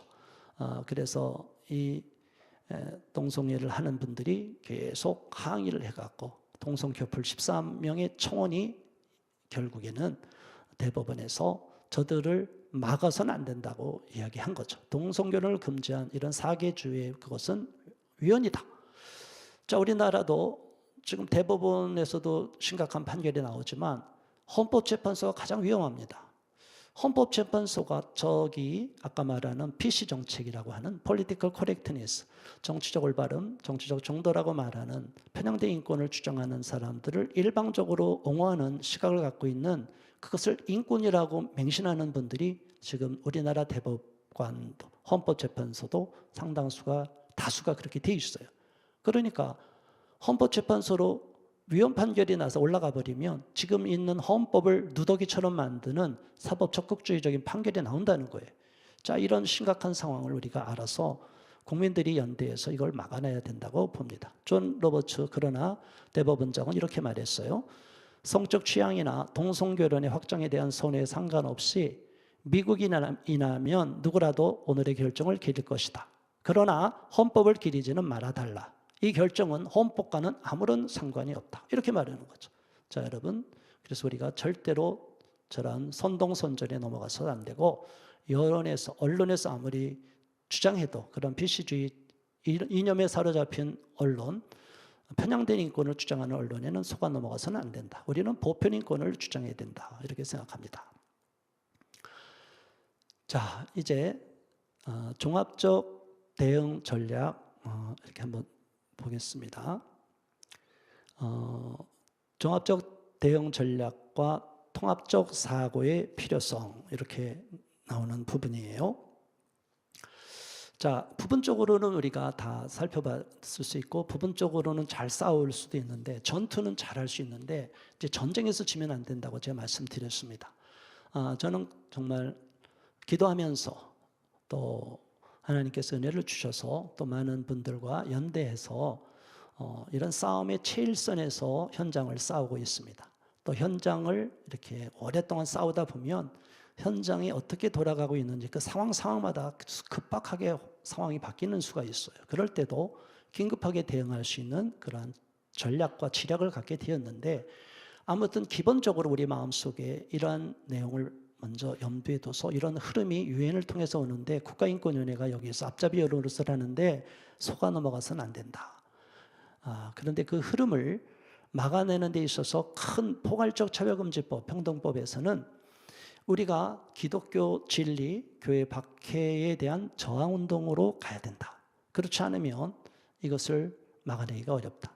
더 나아가서 반동성애와 탈동성애 운동도 국민운동으로서 가져가야지 이 기독교인들만이 이렇게 싸우고 우리가 그냥 그들을 반대하고 혐오하는 건 아니, 말은 이상하지만 그를 막 정말 미워하는 마음으로 하면 절대 안 된다. 저는 오히려 동성애자들, LGBT들이 불쌍하다, 긍휼히 여기는 마음으로 가야 되고 그들이 저한테 욕을 아무리 해도 저는 그들이 밉지가 않고 정말 10대 청소년들이 저한테 육두 문자를 보내도 저는 지금까지 한 번도 그들에게 욕을 하거나 거친 얘기를 한 적이 없어요. 항상 존칭어, 님자를 써서 그들을 응대했어요. 이런 전략적인 우리가 말과 행동에서 실수를 하면 저들에게 프레임에 갇히니까 절대 그러면 안 된다. 우리의 언어, 행실, 우리의 모든 것을 좀 성숙한 시각에서 싸워나가야 된다. 우리의 결의는 요동하고 변함이 없지만 말과 행동과 우리 태도는 절대로 위협이 되거나 그들을 겁박하는 태도, 또 비속어를 사용하는 용어를 쓰면 절대로 저들에게 책을 잡히고 빌미가 되고 그것만이 언론에 보도되면 우리는 오히려 혐오 세력으로 낙인이 찍히니까 결코 우리 진영의 싸움에서 유리하지 않다. 거대한 동성애 진영과의 싸움을 유리한 진영으로 끌어가야 되는데 우리가 작은 실수로 빌미를 줘서는 안 된다고 보고요. 우리 국가 정체성의 위기, 국민 생활에 위협이 된다는 것도 국민을 깨우고 국민과 연대해야 된다는 거 항상 염두에 둬야 되는데 우리가 동성애 반대 국민대회도 하는 경우에 있어서 거룩한 운동을 하는 거 중요하죠. 우리 자신은 거룩해야 돼요. 그러나 3.1운동 때도 마찬가지죠. 3.1운동을 일으킬 때 기독교인이 다수였고 그 당시에 숫자는 적었지만 33인 중에서 상당수가 기독교인이었는데 기독교인들이 다른 종교를 갖고 있는 분들이나 비기독교인들과 불신자들, 비신자들, 무신론자들과 함께 이런 싸움을 싸워나갈 때 뱀처럼 지혜로운 전략이 필요한 거죠. 그분들도 똑같이 반대하는 우리 국민이니까 국민의 이름으로 연대할 때 얼마든지 연합할 수 있어요. 그러나 우리가 기독교인은 기독교인 나름대로의 기도운동, 준비운동, 성결운동은 가져가야 되는 거죠. 그러나 그들과 함께 어떤 행사를 같이 했다고 우리가 마치 변질이 된 것처럼 낮은 시각, 저 차원에서 시각을 갖고 있으면 이 싸움을 이길 수가 없어요. 전투에는 이기는데 전쟁은 져버리는 거예요.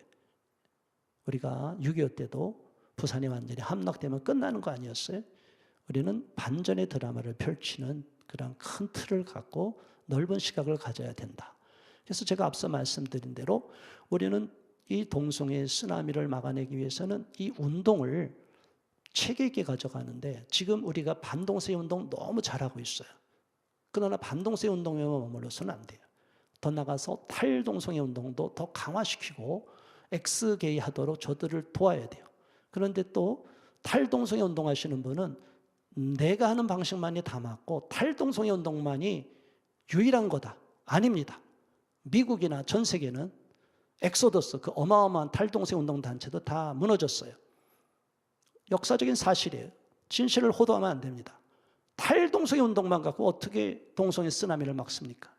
이거는 개인의 아집일 뿐이에요. 반동성애 운동과 탈동성애 운동이 함께 양축으로 가야지 이거를 오직 탈동성애만 해야만이 반동성애 하지 말라. 그럼 차별금지법 통과되고 법으로 다 가버리면 어떻게 될 거예요?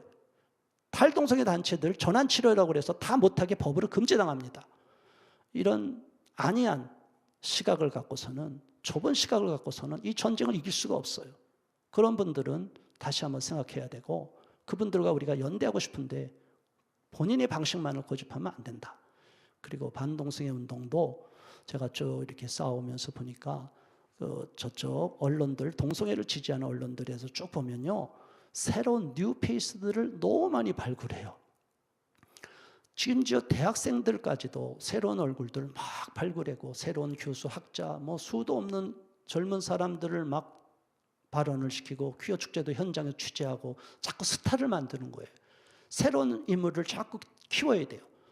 우리 반동성애 운동은 지금 앞서서 얼마나 많은 분들이 열심히 헌신합니까? 각자의 영역에서 얼마나 많은 분들이 있어요. 그러나 현재 저 앞서 가신 분들이 다 하니까 이제 나는 가만히 있으면 되겠다. 아닙니다. 법조인들이 더 많이 필요해요. 젊은 분들, 젊은 우리 신진 법조인들, 그리고 젊은 언론사들, 언론 기자들, 그리고 젊은 학자들, 그리고 젊은 교수님들, 젊은 의료인들, 젊은 시각을 아직도 연령대로 젊은 분들이 40대, 50대 밑으로 40대, 30대 분들이 더 많이 계속 나와야 돼. 우리가 이런 운동, 사람을 살리고 세우고 키우는 운동을 하지 않고 그냥 현재 있는 분들이 다 막을 거다 하면 안 됩니다. 지금 앞장서고 있는 분들이 다 60 이상이에요. 저도 60 이상이에요. 제가 젊어 보이지만 제가 60년생이에요. 1960년생.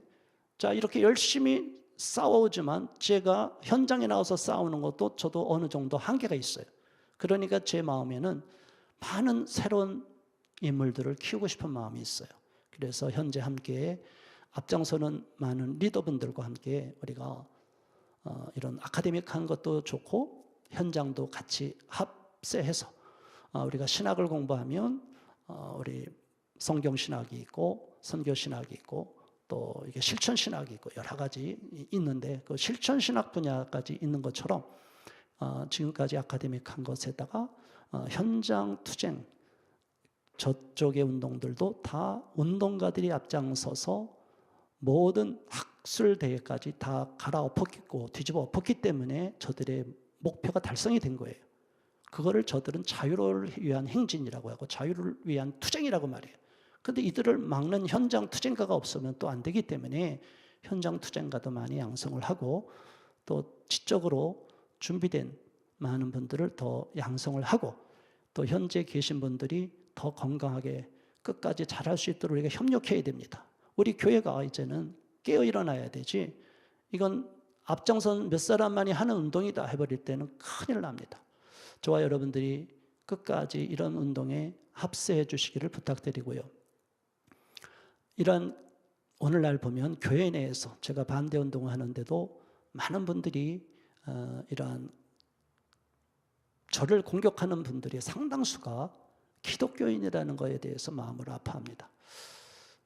그들은 퀴어 신학이라고까지는 주장하지 않지만 자유주의 신학, 인본주의 신학, 그리고 저보다 이제 신신학이라도 얘기하죠. 그런 것을 갖고 성경을 봐도 예수님의 기적적인 사건을 다 빼버리면서 그냥 문자적으로만 이성적으로만 받아들이려고 해요. 그리고 오늘날 기독교 내에서 원래 신학을 공부하다 보면 조직 신학을 공부할 때 거기에 상당한 철학과 인문학적인 소양이 있어야만 이해되는 굉장히 난해한 부분이 있어요. 그러다 보니까 인문학이 굉장히 중요하다는 걸 알고 그 인문학, 그중에서 특히 문화인류학에 관심을 가진 분들이 많아요. 그래서 오늘날에는 인문학이 세상에 횡행하다 보니까 기독교 내에서도 목사님들 가운데, 신학 교수들 가운데 인문학을 프라이어티를 주는 거예요. 인문학을 우선권을 주는 거예요. 인문학이 우선적으로 인문학 시각에서 성경을 다시 보면 이 성경은 하나의 그냥 종교 경전이라기보다는 그냥 고급스러운 인류에게 교훈이 되는 역사적으로 누구나 다 공감할 수 있는 그런 훌륭한 덕목을 갖고 있는 훌륭한 내용을 담고 있는 것이다. 그런 책으로만 국한이 돼버리고 이성적인 시각으로만 갇혀버리게 돼요.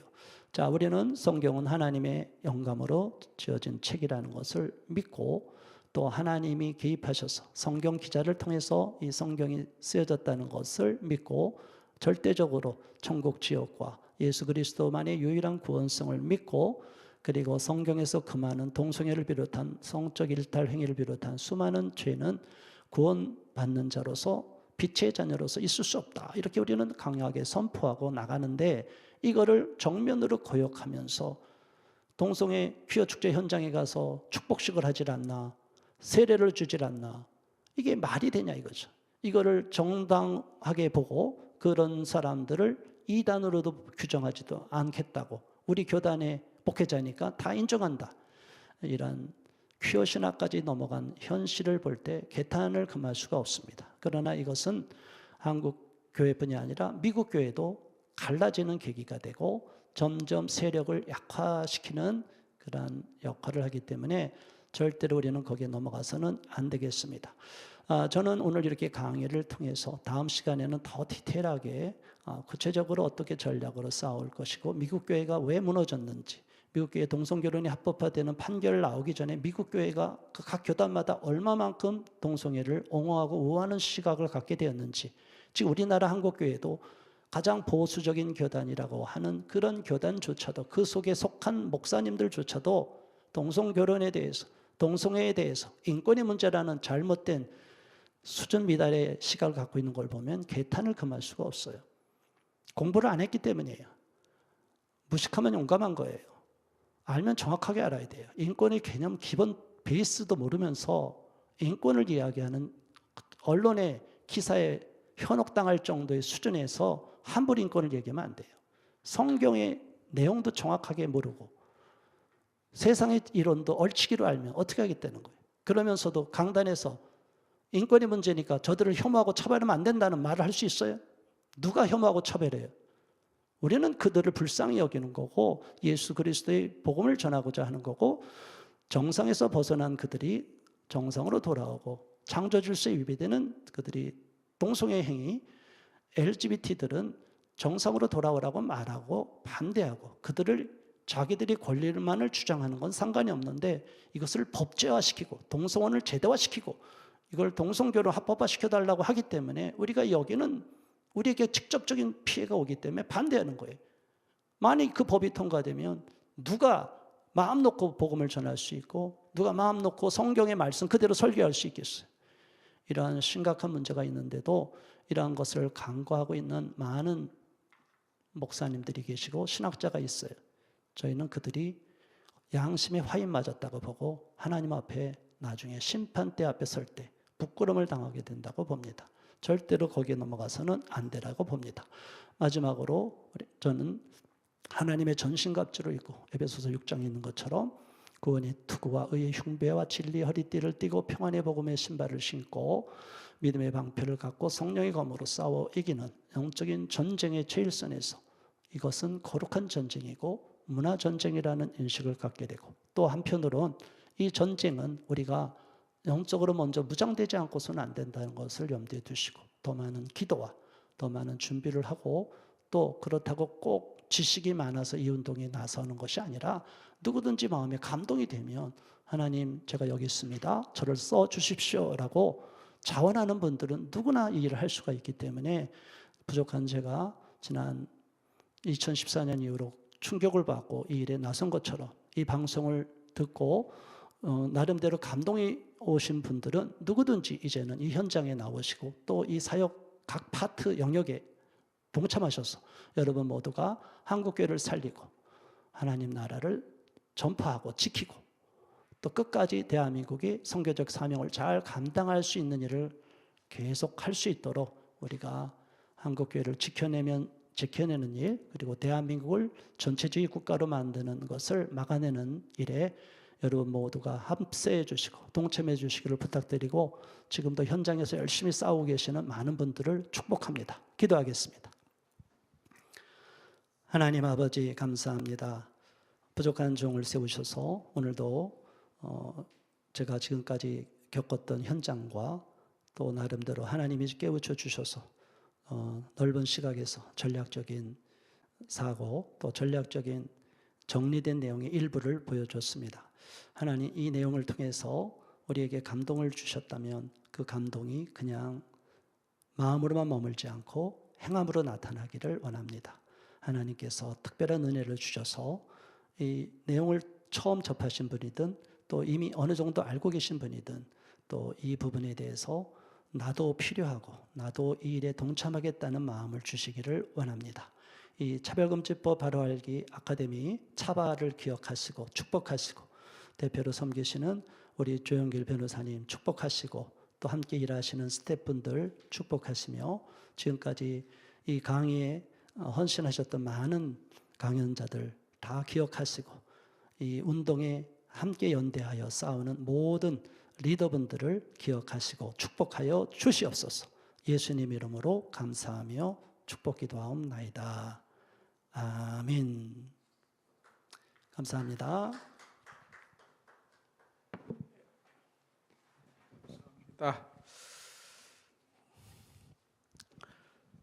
네, 잘 들으셨죠?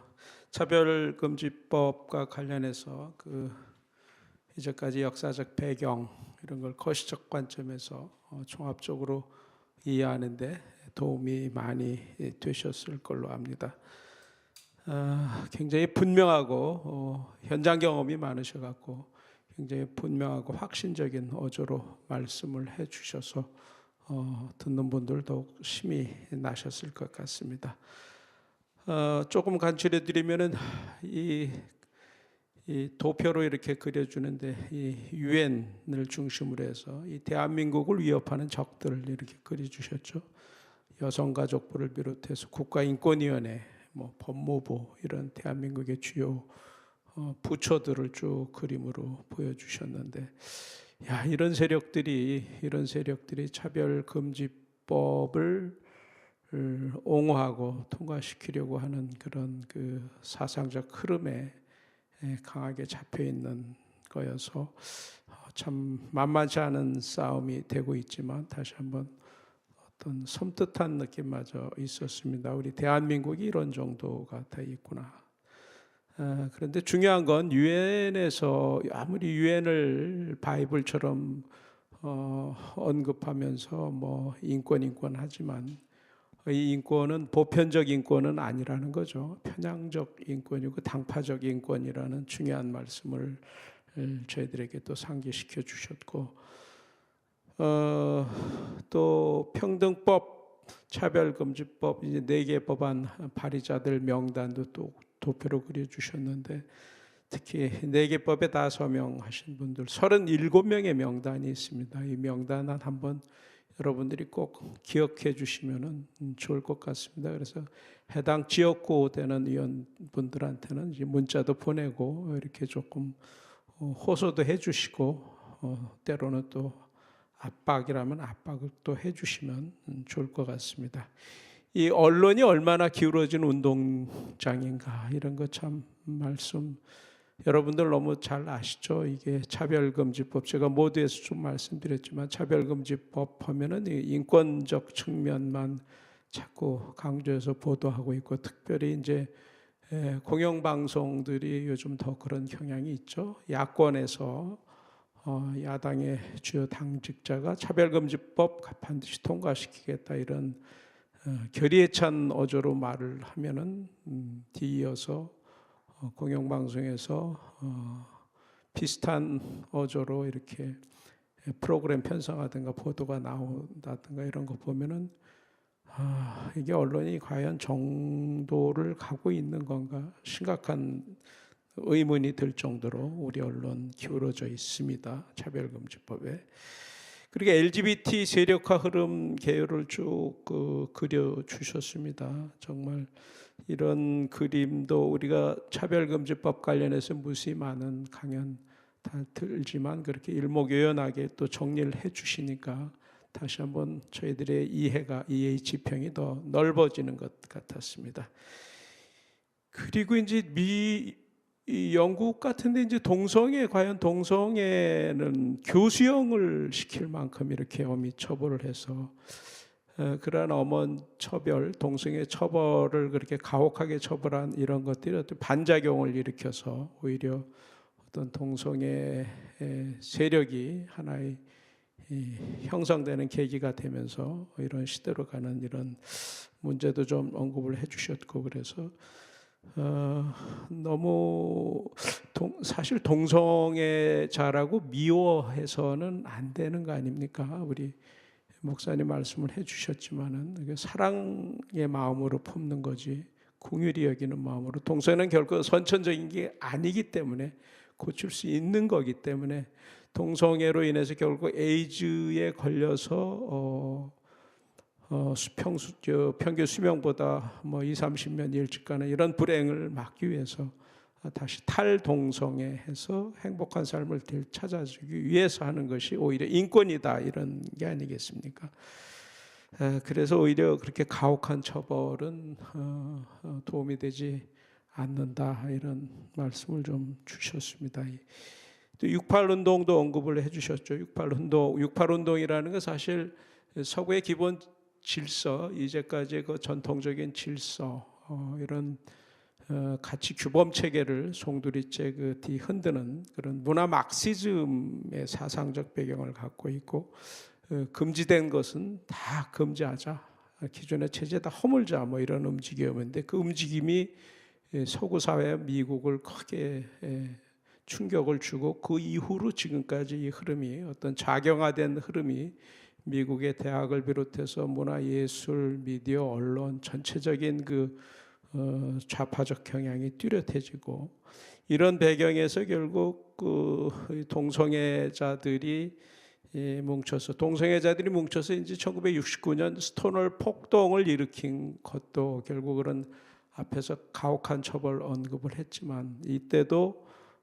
경찰관들이 일부 부패해서 어떤 정당성도 얻지 못하는 상황에서 너무 동성애자들 가혹하게 현장에서 구타하고 이런 반작용으로 일반인들이 거기에 가세하면서 스톤월 폭동이 일어나고 그 뒤로 이 게이 프라이드 퍼레이드가 이 유행을 하면서 세계적인 흐름이 그 흐름을 타고 이제 차별금지법 통과되면서 동성결혼이 합법화되는 이런 과정을 또 말씀해 주셨습니다. 이 동성결혼 합법화 저는 이제 처음 듣는 그런 말씀인데 앤드루 설리번이라는 이름을 언급해 주셨어요.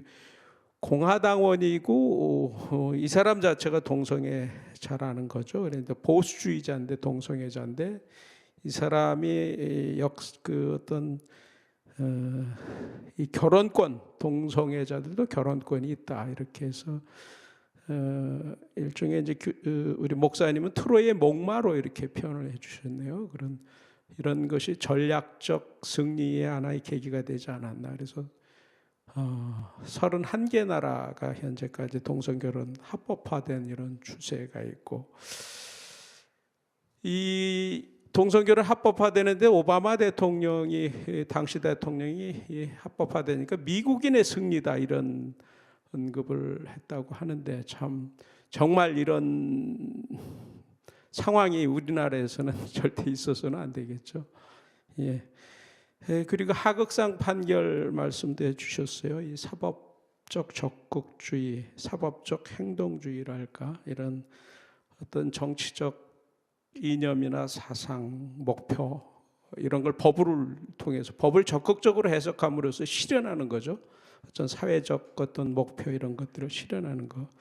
이걸 이제 법을 적극적으로 해석해서 그렇게 되는 건데 이거를 강조해 주신 게 우리나라가 지금 이런 경향을 보이고 있죠. 특히 지난 정부에서 사법부가 이런 경향을 많이 보여서 우려를 했고 헌법재판관, 대법원 지금 이른바 PC 정치적 올바름, political correctiveness 이런 PC를 어떤 PC 이념을 인권으로 생각하는 그런 대법관이나 헌법재판소 재판관들이 상당수 있다 이런 것들을 우려하는 말씀도 해주셨습니다.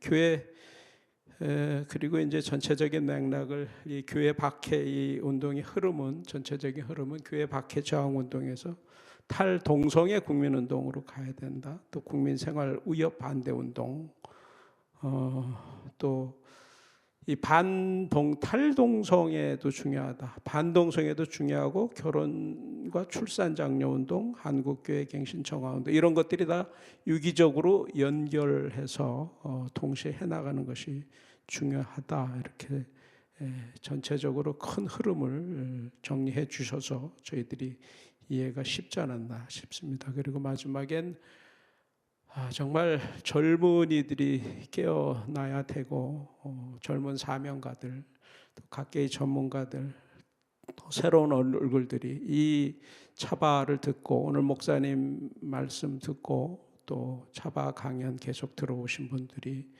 이 마음속으로만 이렇게 받고 은혜 받는 데서 그치는 게 아니라 더 나가서 행하는 그러한 신앙으로 거리에도 나가고 글도 쓰고 자기가 속해 있는 그 전문가 영역에서 자기의 탤런트를 갖고 이렇게 이제까지 언급해 주신 그러한 운동을 해나가는 것이 정말 중요하다 이런 말씀 해주셨습니다.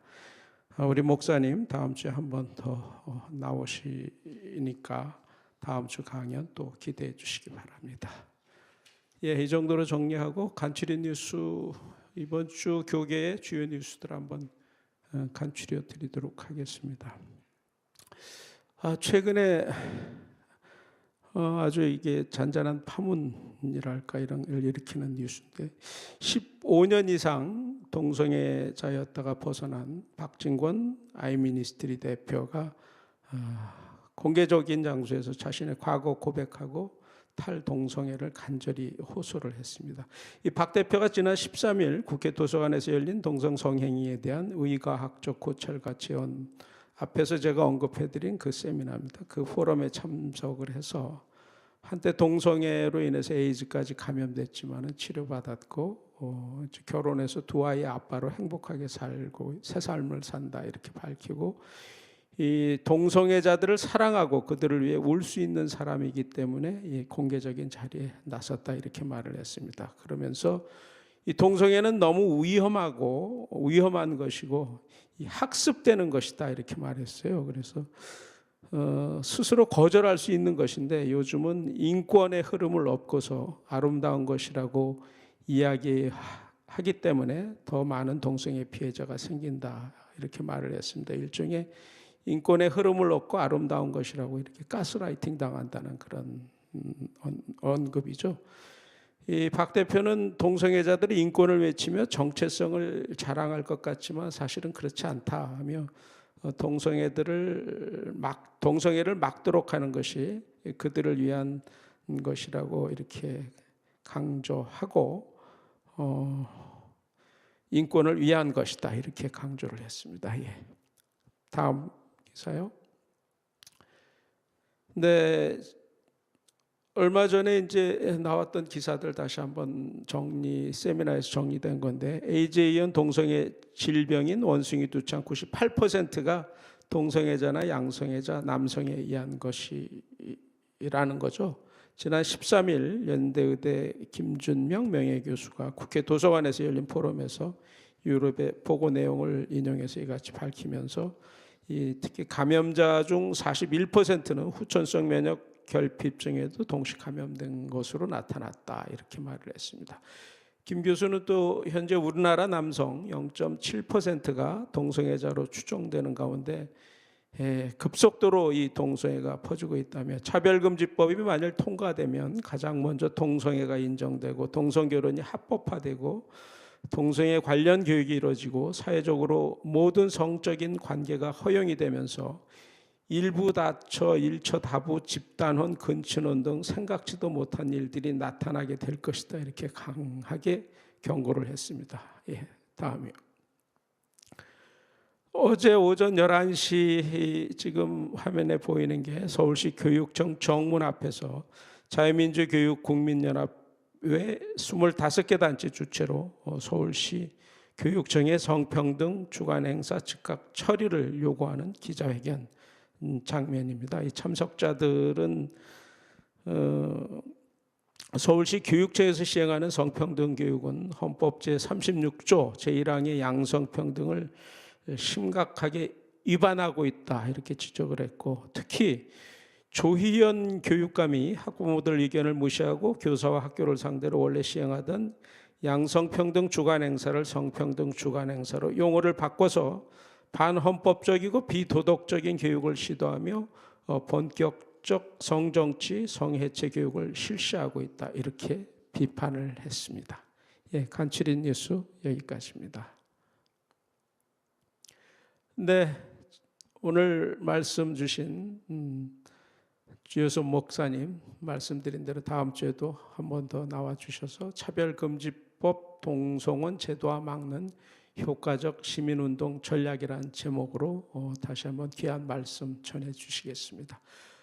네, 오늘 순서 여기까지입니다. 기도하겠습니다.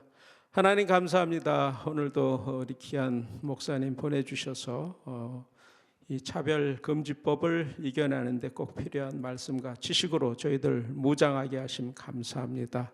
아버지 하나님, 이 차별금지법을 추진하는 세력들이 너무나 강합니다. 이 나라에 그렇게 믿는 사람들도 많고 주요 정부 부처에서 또 국회에서 또 이를 추진하는 세력들 너무나 커 보입니다. 아버지 하나님, 그러나 저희들 미약하고 연약해 보이지만 주님이 함께 하십니다. 저희들이 반드시 이길 걸 믿습니다. 아버지 하나님, 이 땅에 사람을 지으시고 생육하고 번성하고 땅에 충만하라 하셨습니다. 일남일녀가 이 땅을 살면서 일남일녀가 만나 결혼하고 경건하고 거룩한 그런 믿음의 가정으로 이 땅이 충만하길 원하는데 이 세상의 흐름은 거꾸로 가고 있사오니 아버지 하나님, 이 흐름을 막기 위해서 하나님의 필요한 군대들 하나님 모아주시고 헌신할 수 있도록 하나님 도와주시옵소서. 오늘도 이 방송을 들은 분들, 마음에 감동이 오는 분들 하나님 믿음의 결단을 내릴 수 있도록 도와주시옵소서. 이 차바가 아버지 하나님 이 시대의 영적 전쟁을 치러나는데 꼭 필요한 말씀과 지식을 공급할 수 있도록 오늘 주요셉 목사님 같은 분들 더욱더 헌신자들 보내주시고 아버지여, 그들의 강연을 통해서 그들의 외침을 통해서 아버지 더 많은 군사들이 모여서 하나님의 군대가 나가서 승리할 수 있도록 하나님 도와주시옵소서. 이 나라가 이 땅에서 유일하게 차별금지법을 막아내고 하나님이 이 나라의 영성과 정신과 윤리 도덕적 가치가 세계를 선도해 나가는 그러한 사명을 감당할 수 있도록 하나님 은혜를 베풀어 주시옵소서. 차바를 늘 하나님 감당하는 우리 주요 스탭들 한 분 한 분 다 기억해 주시고 아버지 하나님, 저희들이 정말 늘 겸비한 마음으로 하나님의 일 잘 감당할 수 있도록 인도하여 주시옵소서. 다음 시간에도 하나님 은혜의 시간 인도해 주실 걸 믿고 감사드리며 예수님 이름으로 기도드립니다. 아멘.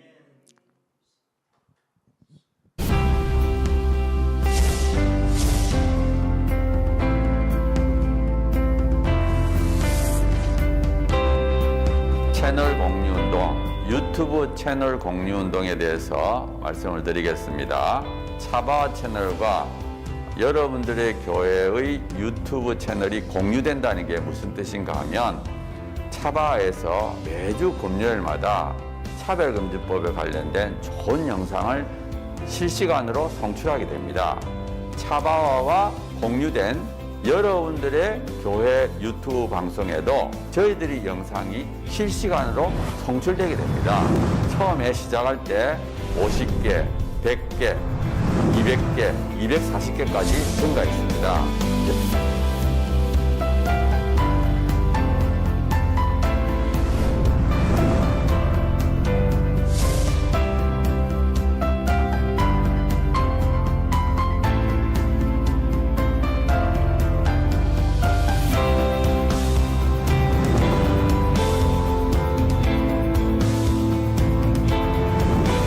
한국교회의 수가 6만여 개 되고 유튜브 채널을 10,000개라고 보면 그 10,000개 중에 10%, 1,000개가 되면 이 1,000개 채널이 나머지 10,000개의 영향을, 10,000개 채널이 10,000개 교회가 나머지 6만 교회에 영향을 미칠 수 있다. 저는 그렇게 생각합니다.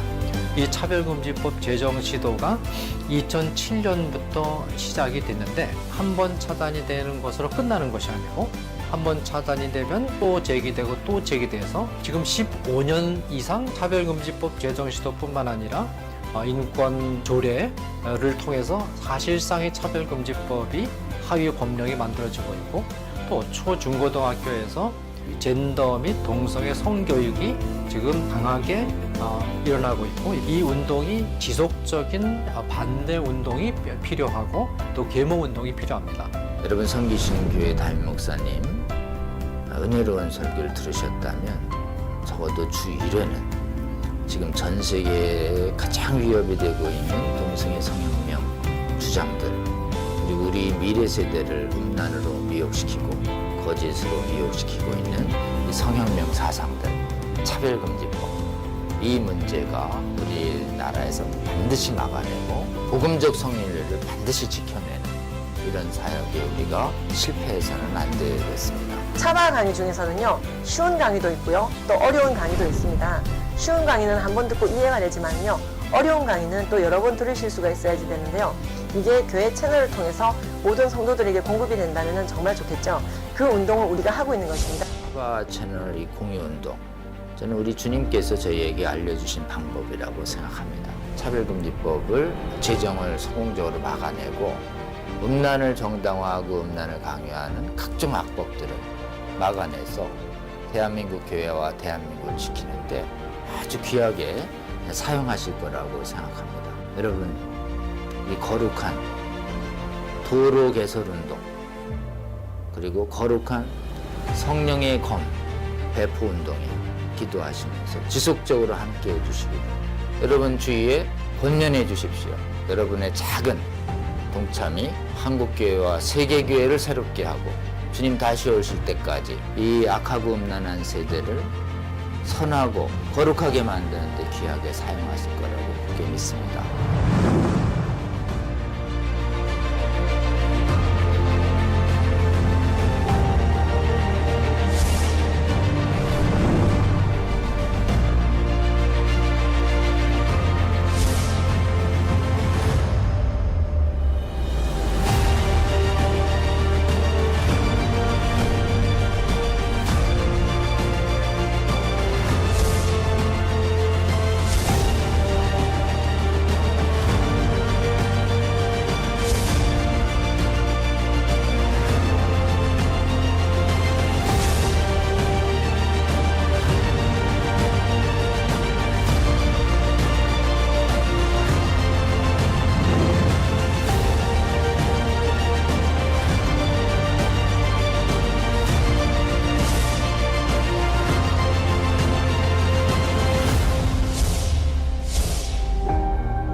여러분의 작은 관심이 세상을 바꿀 수 있습니다. 차바 채널 공유 채널 공유 운동에 차바 채널 공유 운동에 꼭 꼭 꼭 부탁합니다. 화이팅! 파이팅! 화이팅!